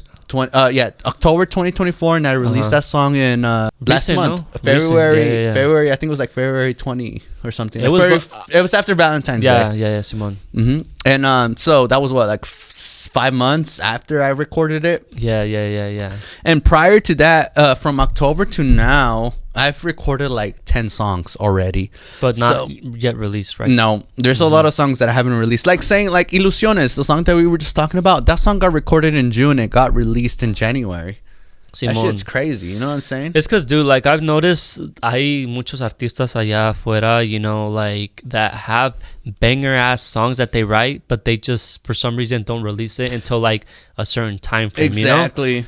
So like I get what you mean, you know, but at the same time, like, bro, like, porque ya ves, bro, like I wrote a song myself, and that shit hasn't even gotten released. Yeah, exactly. And that was like 5 months ago, no? No, bro, that was like at least last year. That's what I'm saying. It's been though. a year, bro. It's been a year. And that's the thing is, like, But you're talking about another song. I am. So I wrote 2 songs, Yeah. and they have not. It's because, bro, I'm not an artist, bro. I'm not a fucking. Well, I'm a drummer artist. Yeah, but you're not. But like I'm not like a rapper. I'm not a singer. You know, like I still haven't yet built up that confidence for me to like be like, okay, you what's know what? your voice? Yeah, Simon. Porque, pues, you know, like, I don't know, bro. Like, I know what you're saying. Yeah, Simon. Like, but what I'm trying to get at is that, like, 100%. Like, yeah, Pasatiempos, yes, it's, well, you know, one of your top hits, you know, inspired by, you know, some true events y todo eso, which is cool, you know, like, 100%. Porque that's, you know, like, it's like telling a story, you know, porque hay ciertos artistas that go through shit and they write it down, you know, and boom, next thing you know, like, it's a fucking banger. Yeah. That's what I'm saying. Like, all these songs have been inspired, have been, you know, just there's some reality to it, but there's also some Como- made up shit to it, but like it adds up because I also, when I make up the shit, I always try to make it relatable, make it seem like something that my friends would go through, something, just people would go through. So I'm always trying to make it relatable. But other than those songs, I already have like 10 songs recorded right now. So I'm just slowly just, releasing them. Yeah, I was about to say, what's more to come, bro? Dude, you guys aren't even ready. Honestly, I am trying to work on an album, but also I want to do more singles because I'm still not like that big, you know what I'm saying? I Right. still need to get, and something that I've heard that helps out a lot is to work on singles first, Yeah. and then after do an album. But I think it's time for an album. I think I have enough songs now, and I have 2 years left on my little artist program. Simon, yeah. So like this year, I've been working hard, but I know that within this year, next year, something's gonna be happening. That's all good, I got dude. That's good. Got in mind, I'm proud of you, like I'm glad you're self-motivated, like Yeah. you're, like able to like do this, without nobody else's help, like, porque, dude, from like todo esto, it's all been you. Oh, yeah. You haven't gotten help, well, besides mine, from, certain songs. Yeah, everything I do is on Yeah. me. Everything is me. Like, Yeah. I made the beats. I make everything. I Yes. mix. I master. Or besides Jake. Jake does help me out for the Yeah, mastering. shout out again to Yeah. compa Jake. But other than that, everything is me. Besides, there's Pasatiempos. The newest one I have released is a beat that I didn't make. But other than that, all those beats I've been making, I've been, working on. So something that I am very proud of. for sure. Simon, which leads us to our next topic, bro. Last topic, your band, right? Damn. Shout out to Combustión. Shout out to Combustión. Shout out to El Compa Crucitos, El Compa Celada, El Compa Reyes, And Celada 2.0. and Celada 2.0, which is Obe, Celada's little brother, who's always just there chilling. That guy's dope. Anyways, so yeah, bro, let's talk about Combustión. How did, this whole project come together? Dude, it's just crazy. Dude, I think Combustión started... Well, dude, Combustión started way back. Maybe like even before I went to school to Arizona. Yeah. So maybe like 2019, 2017, 2018. I think it was between the years 2018 and 2019. Yeah. So we were getting it going. And then right when we were like getting good, starting to get gigs, I moved to Arizona. Yeah. So they got other drummers, blah, blah, blah. Everything happened. I moved back. Let's talk about the drummers they had, bro. Dude, they had a few drummers. So I was the first drummer. Yeah. I left to Arizona. Uh-huh. They had, you remember your cousin? Okay, so shout out to my cousin Michael, bro, who... That guy is crazy drummer. He's a really good ass drummer. He's a really good drummer, bro, pero, bro, like, he was on some shit. Yeah, he was a little bit... He was living life. Yeah, he was a little crazy, Yeah, so he got let go, and then he got let go, and then they had Moises. another drummer, El Compa Moises. Yeah, he's a really good drummer too, but very religious, so he couldn't keep up. Yeah. And then we had El Compa Fernie for a little bit, just like a week or two. What was it? No, I think it was like, I want to say like at least a month or two, that I was Yeah. jamming out with them. So yeah, for those of you that don't know, I, was helping out Combustión back in the day. I think it was like around 2021 when I was helping them out. And that time was, they were trying to see like if they could get the band back together, with me obviously as their drummer. I guess like, pues ya al final, pues no se hizo nada porque pues Cruz's mom was still like very, very, very religious, I see. so, and that's like, and Cruz, we already know what happened to him. Oh, he had his little situations. Yeah, so his parents were really hard on him, Yeah. on being like at church, Yeah. like, to get his life together, And so, yeah, al final del día no se hizo nada. Y aparte, little side story. The one of the guitar players moved to California. Oh, yeah, Hedson. Harrison with a G. Yeah, Gerson. Jerson. I just forgot what part of California he moved to. But yeah, Yeah, he I also remember moved that. to California. And so we were stuck on getting a guitar player, and that's where your compa Henry came in. But because of like Cruz's situation, like we still couldn't like get the band going, Yeah, so y luego aparte, that's when Henry like was first starting to like Started his business? Yeah, started his business. Or he became the owner? Or he became the owner, yeah. And so ahí pues I know like no iba a funcionar, Yeah. but I was just there to like Support, help out. and help out. Yeah. So al final del día no se hizo ahí con Combustión, but cuando sí se hizo was you were already here. Reyes, was getting starting to like get the hang of the keyboard, and Javi, bro. Tell us about Javi, bro. Dude, Javi's dope. I love the Javi. That guy was a good ass. Honestly, so once I got back, I had finished Cancer, and then we started the band. Combustión started. Yeah. And again. And so we had the original bass player, the original guitar player, and then me.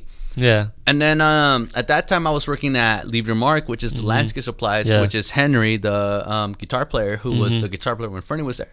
And this had been already like a year and a half after that shit happened, right? Yeah. So I started, and then we got Henry back, and we were our band. We had one gig, and then after that one gig, Henry was too busy. Tell us about Henry, bro. He was just too busy with this business, and his business was it's a stressful business, because it's like a hit or miss. Like at the end of the day, in the summer, it's a booming ass business, but in the winter, it's so low that like it's very low. Like it's almost stressful low with the money, the income. At least that's how it was. I don't know if that's how it still is now, because I haven't worked there for like 2 years. But what I'm trying to get at that time, that's what it was. It was just very stressful. So he couldn't keep up with the band.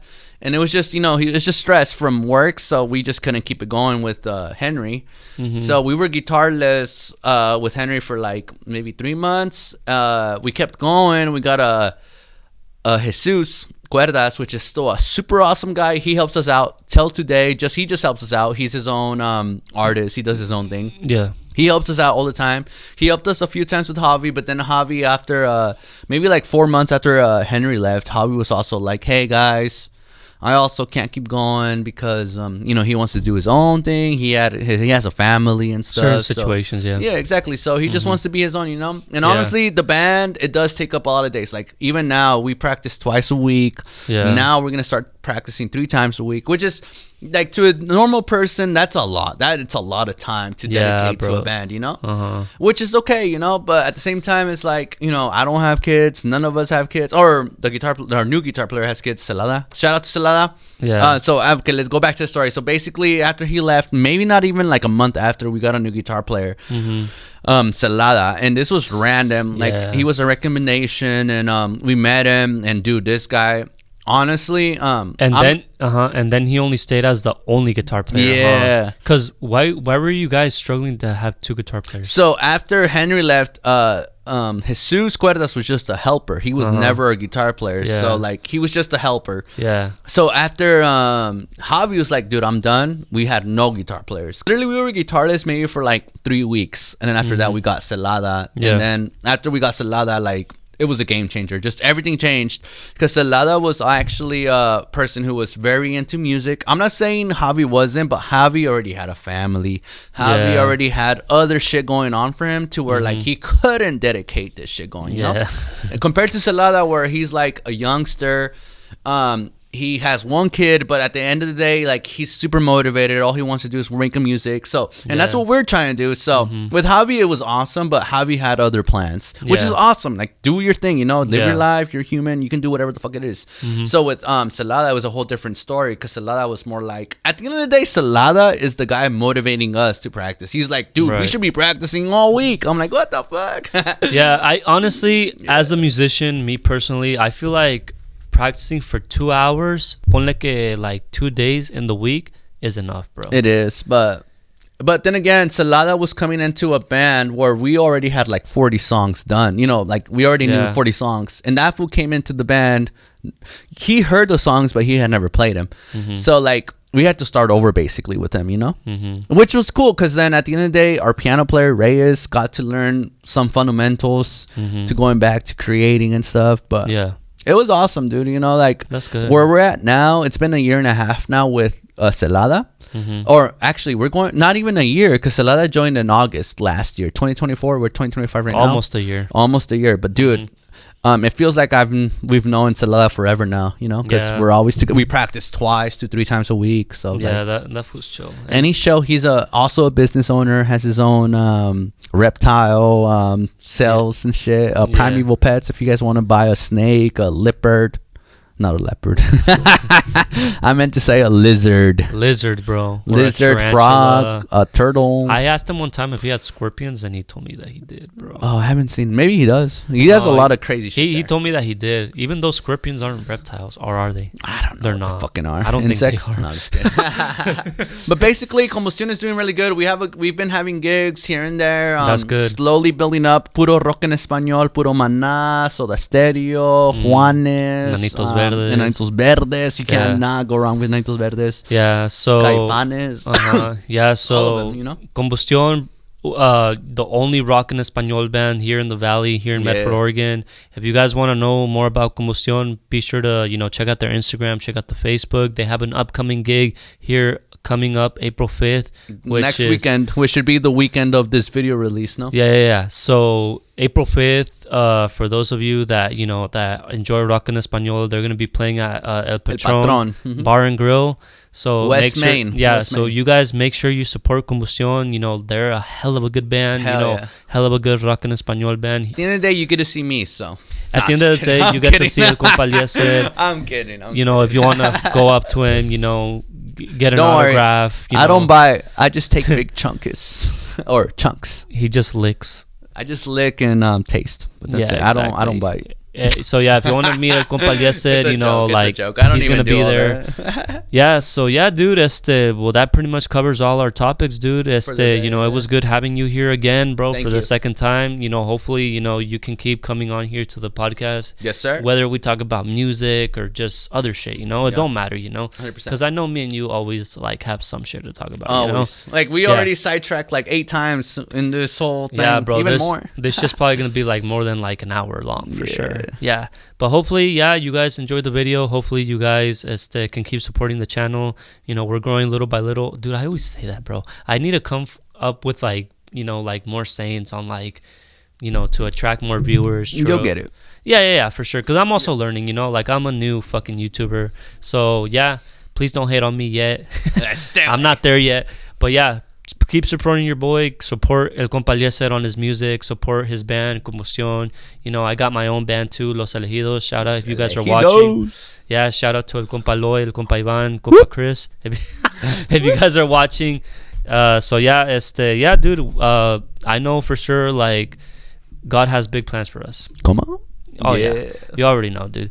Whether if it's in the music industry or lo que sea, whatever bro. it is, dude. We're going to make it sooner or 100%. later, We have to have faith and we have to have that confidence in us to creer en nosotros mismos, Always. Yeah.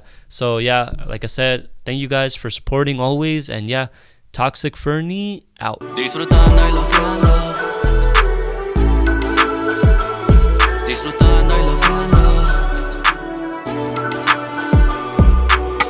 Wait, hold up. Que siga la fiesta, saquen botellas, si ocupan más feria, a mí no me cuesta. Si vamos para arriba con gusto me alegra.